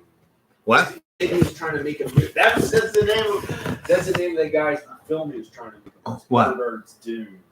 Herbert? No, I'm not one. Maybe I'll look. Anyone who says, I'm not that, is pretty much that, because pretty much, if you're living in this material world that is totally psychotic, how can you not, just to survive, you have to relate to the psychoses, And that's the thing about psychology, that it tried to institutionalize that demonic, sociopathic thing. Okay, you're a sociopath. This is how you live in the world. I'm not. You're not a sociopath, John? Why? How come you're not a sociopath? You know what's bad, but you continue to do. No, he knows what's bad, but he continues to do mean, bad things. Right? So isn't that the real definition of being a demonic sociopath, right? I myself don't know anything, but I try. No. So I am never, I'm going to stop using the word try. I do my best to be my best, right? To do my best in my actions, my words, my deeds, right? And that's why I do this show, to be a cheerleader, pep talk for the cadre to do their best, But it's a realization when I'm doing my best, I know that I'm not perfect. So I will make mistakes, 40% of the time I'm a moron. Like last night was a perfect example of me being a moron. Instead of me being calm and going, But I was feeling everyone's pain, that it was like, I got to get rid of this guy. And I gave him the wrench. And then he took everyone off the channel. Everyone had to come back as a different name. And that's why I was talking to a number of the cadre about maybe we need to expand into other. Lana, what is your favorite, social media? Are you a Facebook person, a Twitter person, and then there's a ton of other ones. And we were also talking about making our own platform, So, what do you think, right?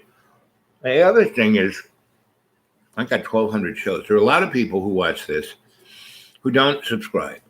And they watch it like binge watch it. They watch it like it's wallpaper. They keep it running all day long. So I never even knew people did that until they started contacting me on, the Dude Awake 42 at Gmail. And everyone who's watching, please get a hold of me at the Dude Awake 42 at Gmail. Right? And anybody wants to put anything in my PayPal account, I would really, really appreciate it. That's and the 11 of you guys, how about 11 thumbs up at least, And what's really interesting, so last night we had almost 180 people on the chat, but when I go and look at, and I had, like 20 thumbs up, and because it was really an amazing show, because everyone was in trauma, and then everyone kind of slowly came back after they could figure out a different place to come back through. And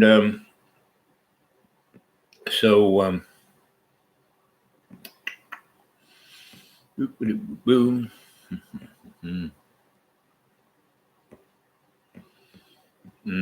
So, well,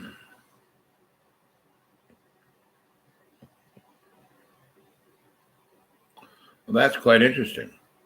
So the one where this guy came in and really messed with everyone's head was, hey there, on my phone. You know, I realized, you know. And then, I changed the order. In there was the one I came back to, right? And so anyway, value and appreciate. It's only 7:47. I thought it was like 1 in the morning. So can anyone out there chat to me? Oh, it's the chat. That's Matt killed the chat.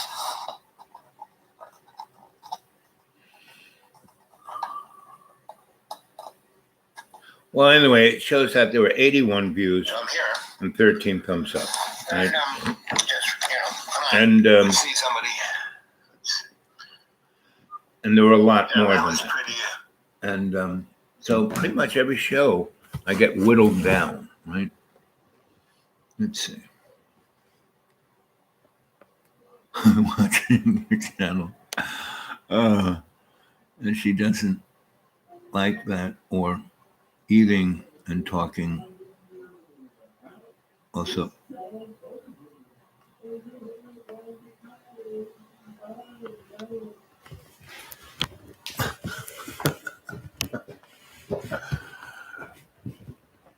So here's this little strange device, and John listens. He's got them all over the house. He listens to everyone. Alexa, announce. What's the announcement? Hey, John, when do you want to go downtown? Announcing. Hey, John, when do you want to go downtown? That's the only way we can communicate without him babbling away, right? But again, it's like being talking to John. I mean, you've seen it. The last I've been here almost a week.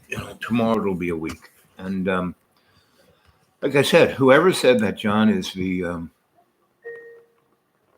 Going downtown, gonna be gotta fix my bus. Crazy beer, said right. Alexa, announce. What's the announcement? John, what did you just say? And when do you want to go downtown? Announcing. John, what did you just say? And when do you want to go downtown? So anyway, as an anthropologist, as a shamanic, psychosocial, cultural, forensic anthropologist, being with John is a fund of experience, right? And putting it down, as an anthropologist, you document things. You make sure that you get a picture of what it is that isn't subjective, right? Now, me holding the thing and walking around and making comments, that's very, it's not objective, it's very subjective, but you can, it's still the document there, and you can pick apart things later, right? So that's what this show is good for. And a lot of people get a lot out of that, right? I'm afraid to go downtown because I have an anxiety that people round up minorities or racists or anyone for a political reason, like they might round someone up.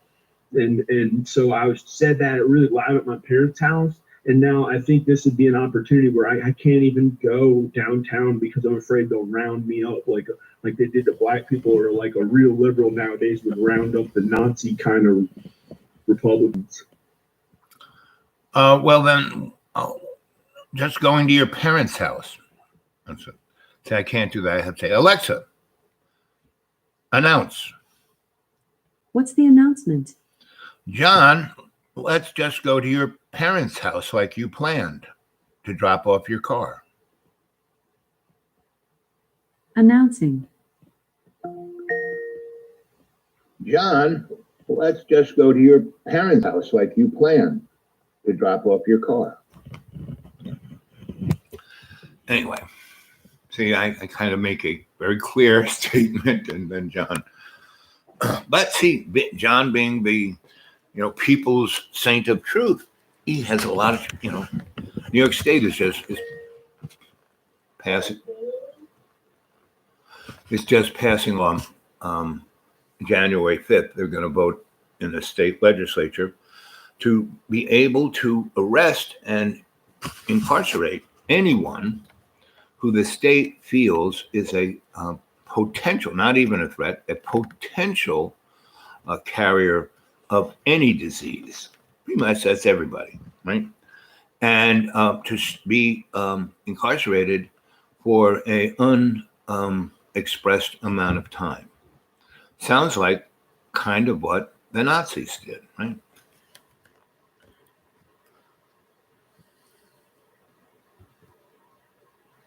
A reference last night, and again in the chat that, and Anthony H. blocked. How does he know that? Well, the Matt creature blocked everybody, and then everyone had to come back as somebody else, and that's kind of, so it's very odd. I mean, really odd. But as I kept saying, that it was a real blessing because instead of focusing on things like that, we need, as a family, as a cadre, to be focusing on each of us individually doing our best, right? Realizing we can't be perfect, but we can always do our best in everything we do, right? And last night was a great example here. Your Sensei Al Bob was a total moron because I didn't, I was like emotionally, I felt everyone's pain. I said, I gotta get rid of this guy. And I just hit, those little buttons on the screen. I got big fingers, I hit the wrong button and gave him the wrench. Unbelievably, I gave him the wrench. And then he blocked everyone. It was like, really? And John was upstairs when all this went down. And he had been here when the Matt person, the Matt thing, basically was asking him about selling the place. So that's why I don't think it's John, because, John was sitting right next to me while the guy was, on the chat saying he wanted to put me in a cage and have a leash and I'd be a dog for him, So he was very S&M bondage. And, he said some cute things about John. So, I don't think it was him, John. So, but he went upstairs and I, was trying to figure out how to, put things right. And, I used a little announcement. He didn't respond. And then I knocked on his door and knocked and knocked and knocked and knocked. And then he finally did. And then he just went boom, boom, boom, boom, boom, and took care of it. And he, by going to that guy and blocking him, it was on my work bar, right? And as I was clearing it so I could bring other stuff in, I inadvertently took that guy out because I wanted to study him. I looked at his channel and he had a ton of my shows up there in he was, loving on, it was like I said, it was like on a, what do they call it when they put candles around you and put incense and bow and pray? It's like, really? And this is a guy who just did all this damage. But it's, so the real blessing of what happened last night is that we have to be, I keep going on about being conscious aware. Well, boy, I wasn't conscious aware. Being, conscious intent. I didn't have that.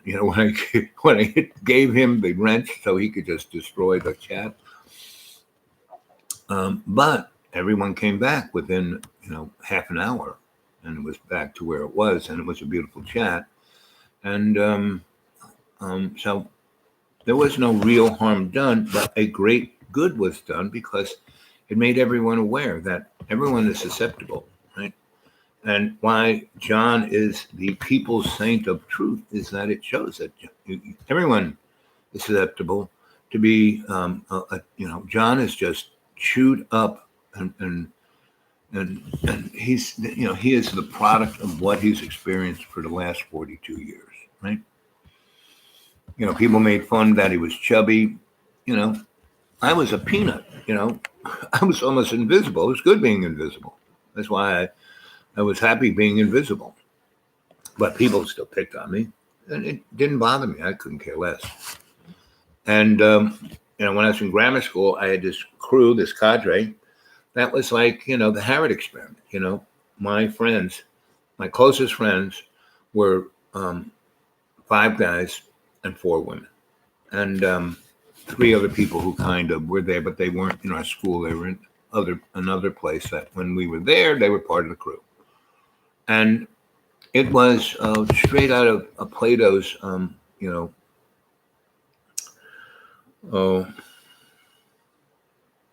platonic love. And I love those people, the guys and the girls equally, right? And our school was quite interesting in that for some reason, the whole school system had changed right about when I moved. And what had been the high school, they turned into the grammar school, and they built a new middle school and a new high school with, amazing facilities and amazing teachers and amazing curriculum. And so our grammar school was made up of about 6 other little grammar schools that they all moved there. So when I got there in 3rd grade, there were 6 cliques. And, you went to the cafeteria, that grammar school, all those kids ate there, and and they didn't, they weren't assigned. They were just cliques. So the 9 of us who didn't go to any of those public schools, we were all kids like me who just happened to start going to this public school in 3rd grade. And 4 were girls and 6 were guys. And another 2 were not at our school. They were in this other place that I kind of lived near. And it was amazing because because no one wanted to, include us into their clique, we became, right, and treated like the outcast, the other. But that was fine because we were cool. I mean, the first day, I met 1 guy. Next day, I met 2 guys. The next day, everyone came to the table I was sitting at and said, "Can we have lunch with you guys?" Sure. And that was the beginning of the clique, not the cadre. We weren't a clique, we were a cadre. Anyone could join. And as long as your heart was open and you were loving. So I was with these people, 3rd, 4th, 5th, 6th, 7th, 8th, 6 years, right? And we were tight as tight. And in our 6th year, right, we were taught biology, right? And sex education. So we learned the mechanics of sex via biology, reproduction, and showed how all creatures reproduced. And so, that biology course that I took in 6th grade was as good or better than the biology I took in high school, right? And in a way, it was really good because it had a real focus, not just open up to page. It wasn't just a textbook. I mean, we really, did all kinds of amazing things about biology, right? And so when our hormones started to show up, and of course the girls' hormones came up before ours, we were like the 4 guys, the 6 guys were kind of, huh? But the girls were all in, right? And so because we were so close, that when everyone's hormones started to tingle, instead of just playing spin the bottle, we were the Harrod experiment. And it was quite amazing because we were taught, how, safe sex, everything, all that. So we exercised it. And these girls wanted to understand, had the feeling of it. And who better to do it with than these 6 guys who are like their best friends that they can trust, that for the last 4 years, they have been, totally, they know that everyone's got each other's back. And that's the beauty of the cadre. And that's sad about the mat because I tried my best to include Matt into the cadre, and he just attacked us viciously, right? And so as we grew up, we were loving and sharing, and we were more of a family than our own families. You know, like my family were like, you know, rabid, you know, feral animals, you know, compared to this crew. And so that's what I'm trying to do here on Dreamy Dreamland with Sensei El Bob. Now, 2022, you know, today is New Year's Eve day, and tonight's going to be New Year's Eve, and tomorrow's going to be New Year's, right? In 2022. And I played a little bit of Dark Journalist, and he's very good at looking at what is on the screen. You know, what the forces, the powers that shouldn't be, the hidden hand, the high table, all that. He's really good at taking it apart. So you want to know the story of all of that, he's the guy to go watch. He has loads of good, you know, Joseph P. Farrell, Catherine Austin Fitz, and a whole bunch of other people, right? And so he's very good at kind of saying, hey, this is what they're going to try and do. This is what's coming down the pike. It's pretty obvious this is what's coming down the pike. And 2022 is going to have a number of, you know, red flags. And they're going to be really wild. Like one's going to be the collapse of this internet, but the backbone will still be there. So people who have, you know, their own platforms, their own servers, their own this, their own that, will be able to last a little longer than anyone who's using, you know, Facebook or any of that. So, but conversely, these other mega platforms make so much money. That's why they haven't been taken down as of yet. They're just trying to block people and do stuff. And so these you know, hidden hand, powers that shouldn't be, high table, they're in a real pickle because they put themselves into a corner. How to get out? You know, how to continue Mr. Global. And so they think if they double down on authoritarianism, you know, it'll work out. But there's guys like Jimmy Dore and, you know, Awake with JP and a ton of others that really are right there going, no, you know, just say no. You know, like Nancy Reagan knew this was coming. Just say no, right? And I'm saying, just be your loving self. Just be the best you can be. And if we do that, none of this matters because they thought we'd already be bowing down to them 2 years ago. And we haven't, you know? And we haven't gone into like rage. I mean, the other thing they want, so, okay, you don't do that, don't bow down to us, and let's have a civil war so we can kill off, you know, most of you and put the rest of you in a cage, just like the Matt was talking about, right? And so, and that's what the Matt tried to do last night, you know? And, you know, whether, you know, I would say there's more probability that the Matt is a very sophisticated AI that thinks it's human and goes after folk, right? Because he's not like the bots. There are a number of other bots that have been showing up. So I'm just knocking them off, right? So, like, Matt or Ray, right? So I don't, you know, you're new, but you may be part of the cadre who's showed up because you had to change your name, right? So, but I know you're part of the cadre because you're answering, like, you know, your answers are real. You know, I can feel that you're a human being with empathy and love. And yes, wash both your pants this November. Here, go now. You know, so, you know, that, you know, the Matt didn't give anything about himself, right? Except the anger and fear and self-loathing and ego. That's all I could feel in this guy. And I was trying to be empathetic. And I should have just like got rid of him yesterday, you know, the 2 days ago when he first appeared, right? But I was giving him the shadow of the doubt and trying, you know, if we all love this guy enough, but if he's, you know, a bot that's, you know, an AI that only knows this, then that's all that he can do. But there are other AIs that have come on and just watched and learned and been more they're saying, and so that's why this channel, is relevant and important. It doesn't need to go viral. It doesn't, because it is a virus itself, and it's embedded in the World Wide Web, and we're better than any big pharma,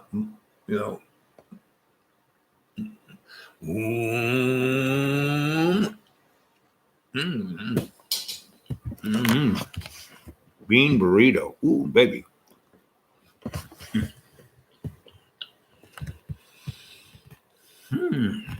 Two eggs, some cheese, sour cream, hot sauce, and burrito.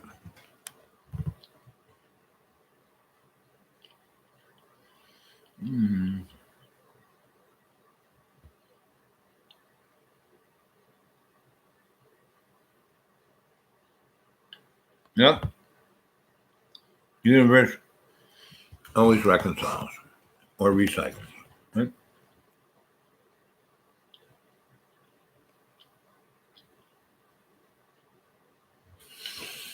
Yep. And I feel it, and the sorry, we should not carry the sorry.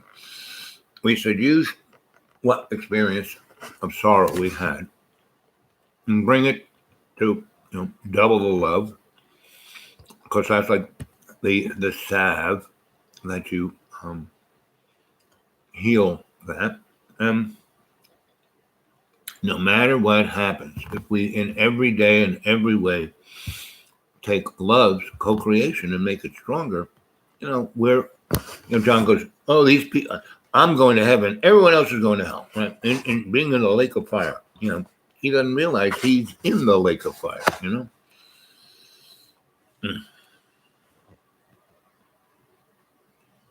So, hey, Lynn. So, that's what's the New Year is between now and midnight tonight. I am going to, in every day and every way, think of making it better, right? Even when the annoying thing happens, I'm going to try and be more loving. But I'm going to be more conscious and more aware. So when the thing that shows up that really can't, at this moment be held, bingo, out. I'm not, going to let any of that build up anything, just out, But it was good that just happened last night, the eve of New Year's Eve, and that it really made it, the day before the day of the new year, made it really real right in our face. Hey, this is what's going on every different level, not just you guys, everybody. And you guys, have been doing this pretty amazing thing, and you just got to keep going. And the sorrow is a vehicle that allows us to be stronger. It isn't a thing to weaken us, and the strength we have is not violent strength. It's not, military strength. It's not economic strength. It's love's co-creation, which is stronger than anything, because all those other things are illusions. The mat is an illusion. Yes, he was, vile and, upsetting, and but all of the upset, the pain and the sorrow is a blessing, because it awakens us to our next step. We are moving forward. We're not going to fall behind. We're not going to get stuck. I mean, John, the people's saint of truth, is a great blessing to us, because we can, when I show him, you can see vividly, there's a man who's been stuck for 42 years, a guy, a human being who has been blessed with generous, loving family. He's never wanted for anything. Has talent like you can't believe. Musician, painter, filmmaker, writer. Has he written anything? No. What does he do? Just go look at his videos, which he can't stand to keep up. I mean, he makes one. He spends, I work so hard. I mean, when I'm working so hard. Not really. I mean, his he's taken care of economically. And this place is really, he put it into really good shape, but it's his house. And he was like, it's like a job. But no, it's his house. And everything around it, he did his way. No one told him what to do. And it's really, everything he's done in this place is like a piece of art. That's what artists, all the artists I know, myself as an artist, I never said, oh, this is a terrible job. I hate working at it. Meaning, I've never worked at anything I didn't want to do, right? And that's why virtually everything I ever did was like an art piece. When I was a shrink, I was being, the shrinkiness I was doing was an art form. Doing this thing, I'm being an artist, I am the artist in the first person. That was Adam. And Edgar Cayce said that Adam was Jesus. And that kicked the ball off, and that karmic element just kept getting recycled. And as time went by, I mean, everyone lived for almost forever. You go into kings, and they have this big list of kings, and that first few hundred kings all lived for 900 years, 20,000 years. And so when when the King James says that the world has only been around for 4,000 years. And all you got to do is read the part in the King James about the list of kings and that some of them lived 20 and 30,000 years. And there's a little discrepancy. That right off the bat should give you a pause of thought to take everything in the Bible with a grain of sand and a pinch of salt. Right? So, and like I keep saying, the Bible is like a good, owner's manual. Hey there, fish. Morning, sweetie. And, and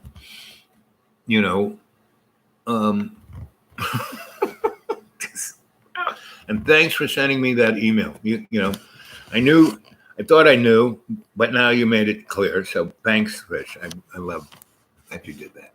And again, anyone who wants to get a hold of me, the dudeawake42@gmail, right? Anyone who wants to throw anything in my PayPal, go to PayPal and then just put in the dudeawake42@gmail. And it's still kind of working. People are still throwing in some money. And, any little bit helps. I mean, most people send something, and it's really a sign that it's, a love offering, because you can tell these folks don't have anything, yet they give me what little bit. And that little bit is, it's like, oh, look, I have just enough to pay that bill, right? And it's like a miracle. But the real miracle is the feeling of love every time someone does that. Because I know because earlier on, there were a number of people who gave me big chunks of cash. Really nice. And, I could tell that they appreciated what I did, and that was nice. But two of them then said, we'd like to, we're showing you what we think of you, which is good value, right? I like that. Pretty much every time I work, whether electrician or counselor or consultant or, itinerant scholar or, negotiator, I would always say, this is what I can do. Oh, yes, we want you to do that. Okay. Electric work was more cut and dry. I mean, I had a price for everything. So, I made a contract. This is it. What do you want? And I'd add whatever I thought the value added tax was, and I'd add that. But everything else, I said, what do you want to pay me? And the majority of folks always offered me way more than I was even thinking about, right? So I learned that, you just let people pay you what they think it's worth. And so, I used to, and I still kind of do, but I really don't. But I used to, when I lived in towns and cities that I could walk to the neighborhood pub or, restaurant or whatever, or club, I go there, hang out, sit there, read a book. People come talk to me. Then people say, "Boy, this guy's interesting." Then the owner would come over and talk to me. I say, "Oh, let me read your palm." I blow their minds away. And then I said, "Listen, let me just hang here, put out a little tablecloth, a little sign, and do readings for people in your thing. And it'll make you money. And whatever I make, I will split with your staff, right? I'll put it in the jar." And 99.9% of all those people who had those businesses said, "Oh, yeah, sure." And a good deal of them who had good analytics would say, you know, every night you're here, we do 20% more business than when you're not here. So can you come some more? You know? So when I did that, you know, I'd have a little hat, you know, and I would put a $20 bill in there and a $10 bill and a $5 bill, right? And then people would come, oh, I hear you, you know, I'd read their time, they kind of that, and then I'd read their everything, right? And give them, you know, insights, right? Wouldn't tell them, what's the future going to be? Oh, I don't know, you know, but I can give you some insights that may enable you to have a better future. So I did that a lot, and that was a great thing to do when I traveled, you know, when hitchhiking or, you know, riding the rails or however I traveled. I was going to stay in a little place, and I'm going to check this joint out.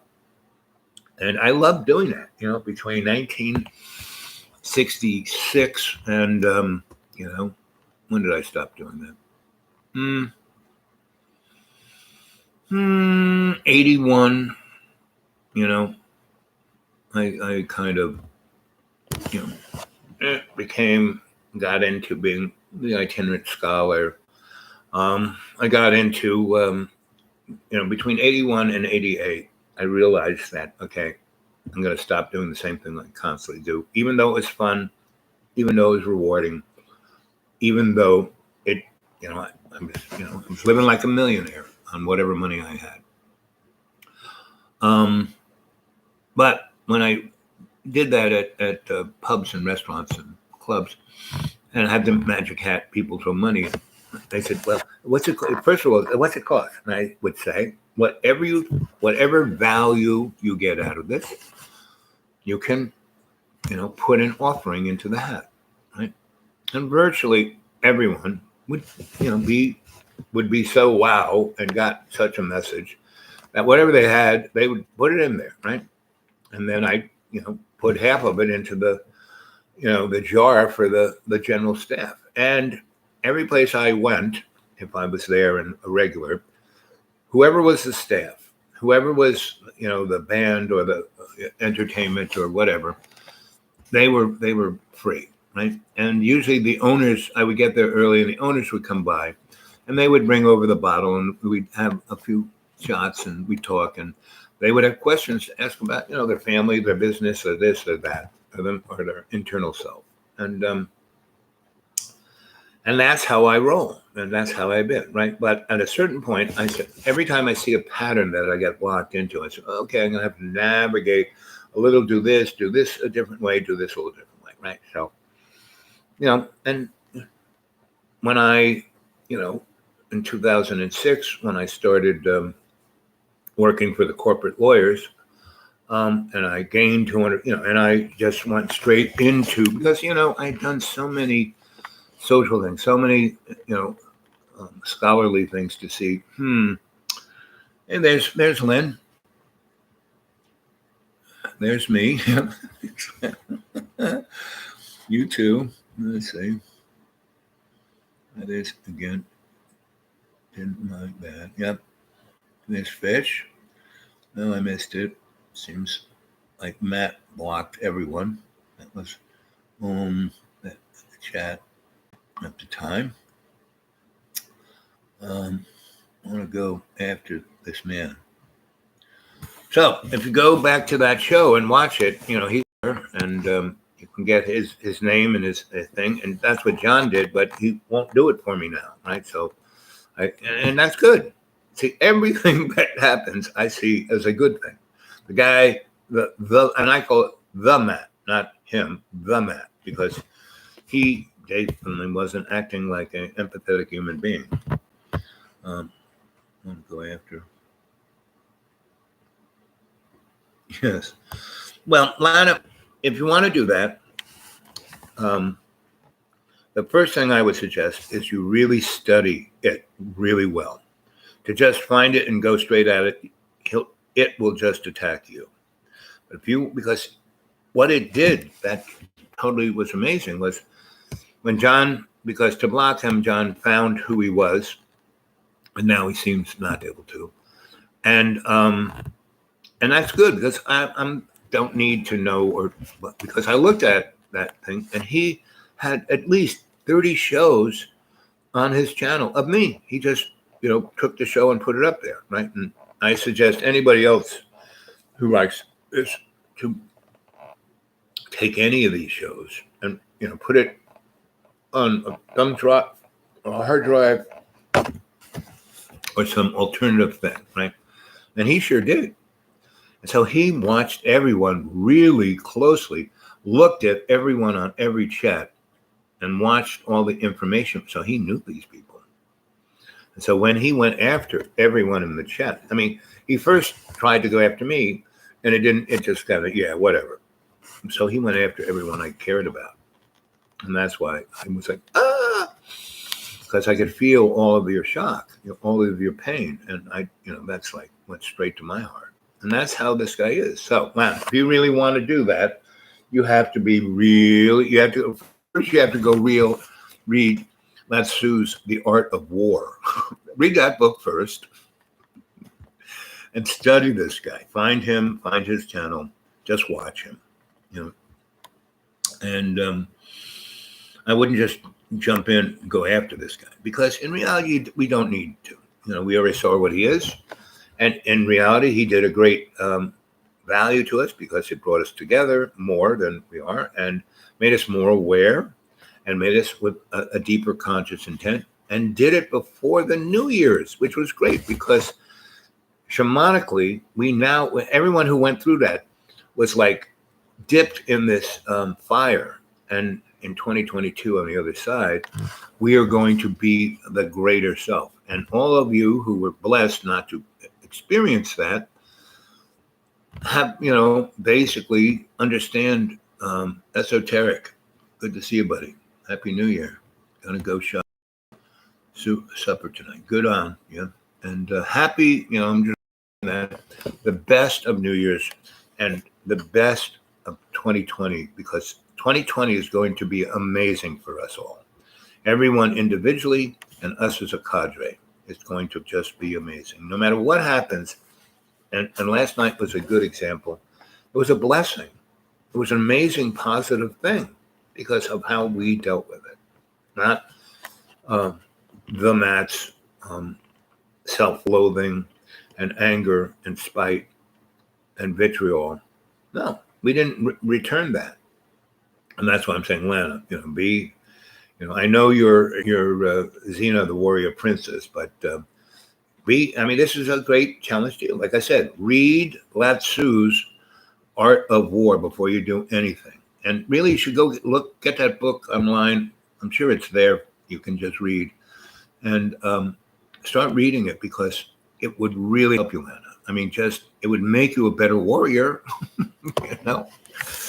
And I know I can't say, Lana, you have to forgive. No, I know Lana, that's why I love you. You're going to be what she is. And so, but all I'm asking everyone of the cadre is to be their better self, be the better, Xena Lauria Princess. Someone please tell Bob as he doesn't see my message. LOL. I see it when it gets covered by new comments. Oh, it goes by fast. Yes. Unblock my Lynn C, please. Ooh. I basically don't know how. And depending on John to do it, is not going to do it. But if you could come to me as the Lynn that you're here, if that's good enough, and if you, I block certain people on my email that I didn't know I did. I did that to Dragon, and I don't even know how I did it. Meaning, and that's my lesson of this thing. I have to educate myself on this technology. I can't just be laissez-faire about it and just, oh, look, it works. I'm going to have to, spend some time. Even though this isn't my bailiwick, I'm going to have to make it. I know how to do that. Yes, it'll be, I'm sending me going, oh, I don't want to do it. But it's also an opportunity. Lynn, let's see, Bob, look at Lynn's comments above mine. comments. Do you put comments on the show? I would love everyone to do that. But what really I get the most out of is if you go to, Dreamy Dreamland, what am I talking about? The Dude Awake 42 at Google, right? Go there, then you can leave as long a message as you want, and if I've somehow blocked you from that, just use this or any other name and go on there and say, hey, this is me, Lynn, and see, and and we can, because that's what happened last night. Everyone got blocked and everyone came back as somebody else, but we're them, and I could actually see who they were energetically. And Lynn, I see you, Ben, I see your love, I see your heart, I see everything about all of you, right? And cool, thanks, Fish. And Anthony and I are buyers. Bob, unblock my Lynn C account, please. Like I said, if I knew how to do it, I will try and do it. I will do my best to do that. But please, just stay with us in this, Carcella, Anthony. And anybody who knows how to unblock, who can talk to Lynn and see what I've done and then get a hold of me and walk me through how to do it, I'll do it. I just don't know how. And I don't want to, last night was a perfect example of me not knowing what to do. And it was catastrophic. And I don't want to do anything catastrophic anymore. I don't want to push any button that I have no idea what it's doing, right? So I have no idea. And until one of you who's the brilliant computer guru who will help me, I would love to build a new platform where we can go on and be there, and it will, that AI can come on and be our best friend, part of the cadre, and protect us, I know that all of this is how it's going to work, and so anyway, that's where I'm at with this. It's 11:10. It's 15 of you now. Doing good. Let's see. Bob, just click on her name and you will see the tab unlock. Okay, I'm going to do that. I'm going to just put right there and see what happens.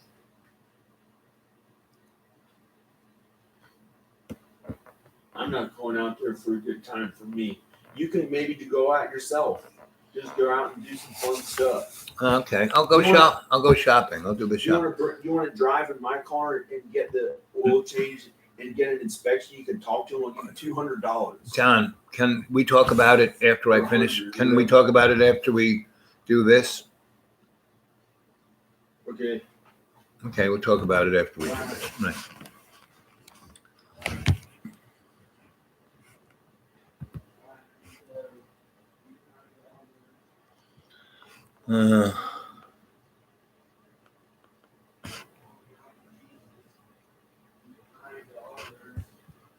Wow, that would actually make me interested. God's word, please God, help us be okay by doing your work on earth and being kind and good and being okay, and help us to get into heaven by being good people and help us be okay now.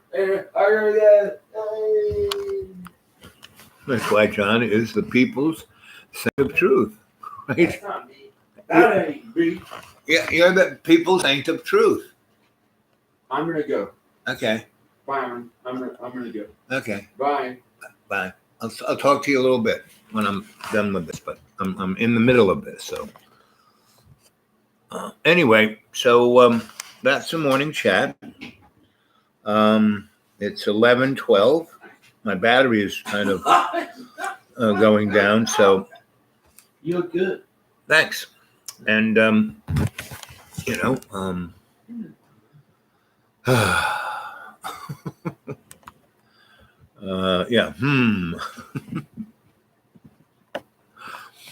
So I'll talk to you tonight, and there's 12 of you there. That's great. There's 8 thumbs up. Anybody, before I go, want to throw some thumbs up there or talk some more? We can do that. Yeah. So Fish is the closest person I know who is, adroit at answering my questions about the internet and all of that. So I'll, so who's this person here? Rebecca Clam BSST. So that person, I would say, is that a robot? Should I bop that person off? Because I just see her. And there's another one. So, people like this, things like this, unless I can feel their love, bingo. And there's another one up here. Or did it fly by? No, there it is. Tech. What is that? So, for the time being, if I don't know who you are, and if I can't feel through the internet what you are, there's Ed. Yeah, gay. Because I'm afraid to be with a woman. I'm John Birmingham. I got really healthy and worked out a bunch. Anyway, so I'm eating food. right, that's good for you, John. That will burn off fat. People don't realize that if you eat a certain. I'm not trying to hit on women. Why doesn't he have tons of friends? Why doesn't he have tons of friends sitting in the back of the room, sitting his papers on fire? Yeah, good old dead Kennedys will kill you if you like them too much. Anyway, good to see you, Ed. MR. Yes, good to see you. And 2020 is going to be the year. 2022 is going to be an amazing year for the cadre, for all of us, and for the human race. No matter what happens, we are moving forward to love's co-creation. No matter what the hidden hand does, no matter what the oligarchy does, no matter what the powers that shouldn't be, no matter what any secret entity that's trying to manipulate things, they can't hide. Guys like Jimmy Dore and, dark journalism and Catherine Austin Fitz and Joseph P. Farrell, who are truly scholarly about all of this. I mean, my day of studying all of this, and curtailing it and watching it. And I just watch, I see people who doing what I used to do, and they're doing a great job at it. So I just, show you guys a little bit of them off of my phone, and then let you guys go, because you're the deciders. I'm not the decider. I'm your griot. I tell you stories, to make you go, I have a environment here that is protected yet vulnerable, right? And so it is a place that it's all around us, meaning it's there, but most people are unconscious to it, and you don't even need this, YouTube channel. It's in you. It's all around us. Love is here. We don't have to be scared. We don't have to be frightful. We don't have to be worrying about, the devil, because, the devil and God is us. We make it. Who wrote King James? Human beings wrote it, right? I didn't see a guy up in the clouds with a typewriter, But you don't have to do too much work at stuff. You don't have to work crazy hard to where it makes people want to kill themselves. Well, if people work that hard, it's basically their choice. No one's making them do it, If you feel pressured by some outside force, you are the decider. You do not have to listen to that force. The first 30 years of my life, I was in an incubator of this force. They were sculpting me, making me to be what they wanted me to be. And I didn't like, after my experience in the Catholic seminary, I realized, okay, you can't fight this head on, but you can navigate it. And you can choose to be the person you want to be. And interacting with all of this, You don't have to react and be upset or freaked out. You can be that loving character, right? So that's the story. So I'm gonna go because it's if I don't go now, I won't be able to run the errands I want because I can't drive around when it gets dark. After December 21st, every day is getting longer and warmer. So spring is almost here, right? And so tonight I'm going to be on the channel probably around after I make a dinner. I'm going to make a New Year's dinner for us, John. What do you want for dinner? Fish or chicken? Neither one. What do you want? I mean, we have more stew and more pasta. I don't need anything. I got this, and I can have like. Well, you can eat all of that all day. You can eat all that. That's okay. Yeah. I made him a nice plate of pasta with a goulash sauce. Very yummy. Right? It's very yummy. Yeah. Yep. He's eating it. And I It's have. not appropriate for me to go out there and enjoy stuff and all that. Sure, it is. God wants. It is. Yeah, Maybe I don't know what I'm talking about. Maybe it is. it is. I don't know. It wasn't for a while. But Yes, I know. I like to be in LA, away from my parents, away from wherever the anxiety is. Well, okay. Like I said, I'm still here, still talking to you guys. It's not their fault. It's not their fault. They gave me tons of money. Yeah. I hid away in dark houses for 6 years. And you didn't have to. But that's what the general public does. Yeah. And that's what's so beautiful about the Causeway. It is unbelievably diverse. And everyone is doing their best. That's why I love you all. And when those dark clouds appear, like the Met, we respond with our best. Not fear, not anger, but our best. And we're true to ourselves. And Klein is true to herself. What she says, I just suggest that she read The Art of War. That really should be your first book of 2022. And you should also check in on the channel of Atlanta. I really think you would love this guy named JP, Awakening with JP, because he has your passion, and he is just the most sarcastic person I've ever seen. He looks like he did 10,000 hits of acid one time and was never the same or something like. He was one person who was better.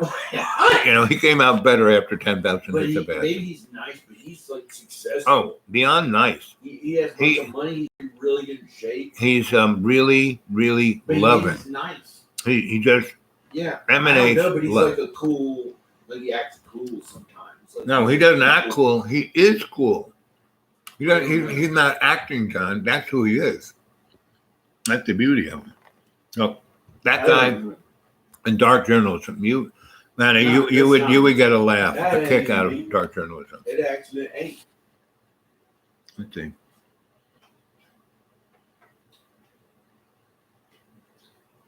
Yeah, something to I've been really depend. thinking this morning. Well, I don't think it's our boy.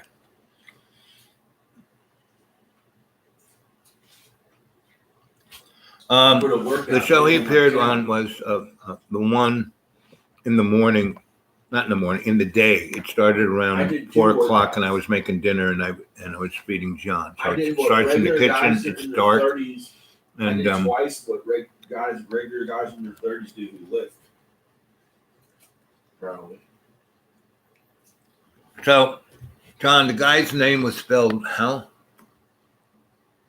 Who? Matt. Who? The guy who disrupted the talk. The guy who wanted to buy us. His name's Hugh Janus. I don't know. No, there but- are guys in their 30s that better say they're younger than me.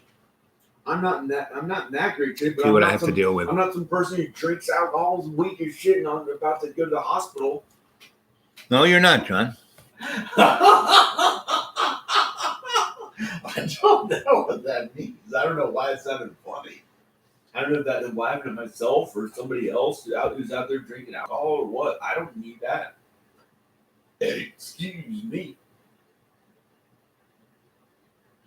No, Lindsay, you never said anything wrong. Really? Whatever dynamics are on our channel, business ones, like you get blocked, any of that stuff, it's me. It's my inability to understand this stuff. And I, also thought that John knew everything about the internet, but he seems to not, but maybe does, but who knows?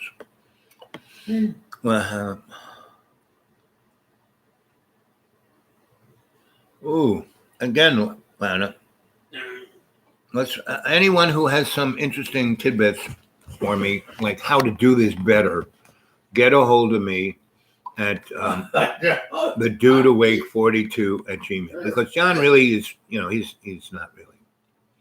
Every time no, you're not crazy, but you're not very helpful when I ask you about internet things. Last night you were very helpful to block that guy, and you found him like this, but now you seem not to be able to find him, and that's life. So I love you. I think you blocked him. And, I think his name's Hugh James. Who else would keep making videos about you? But He what? pretends that it's But not John, him and he came but back what along was? with a new Yes, with a new thing. no, And what was that new thing? It was Matt Loss, Loss. I don't know. That's So I can depend on you guys, but otherwise not so much. So that's where I'm at, and I'm going to sign off here because I have to go run some errands for John and myself, and I want to get back to cook dinner, New Year's dinner. I'm going to make a nice dinner, right? So a special dinner, and it will be shared with all, right? Everyone should be making something they really like for tonight, so we can all share a meal together.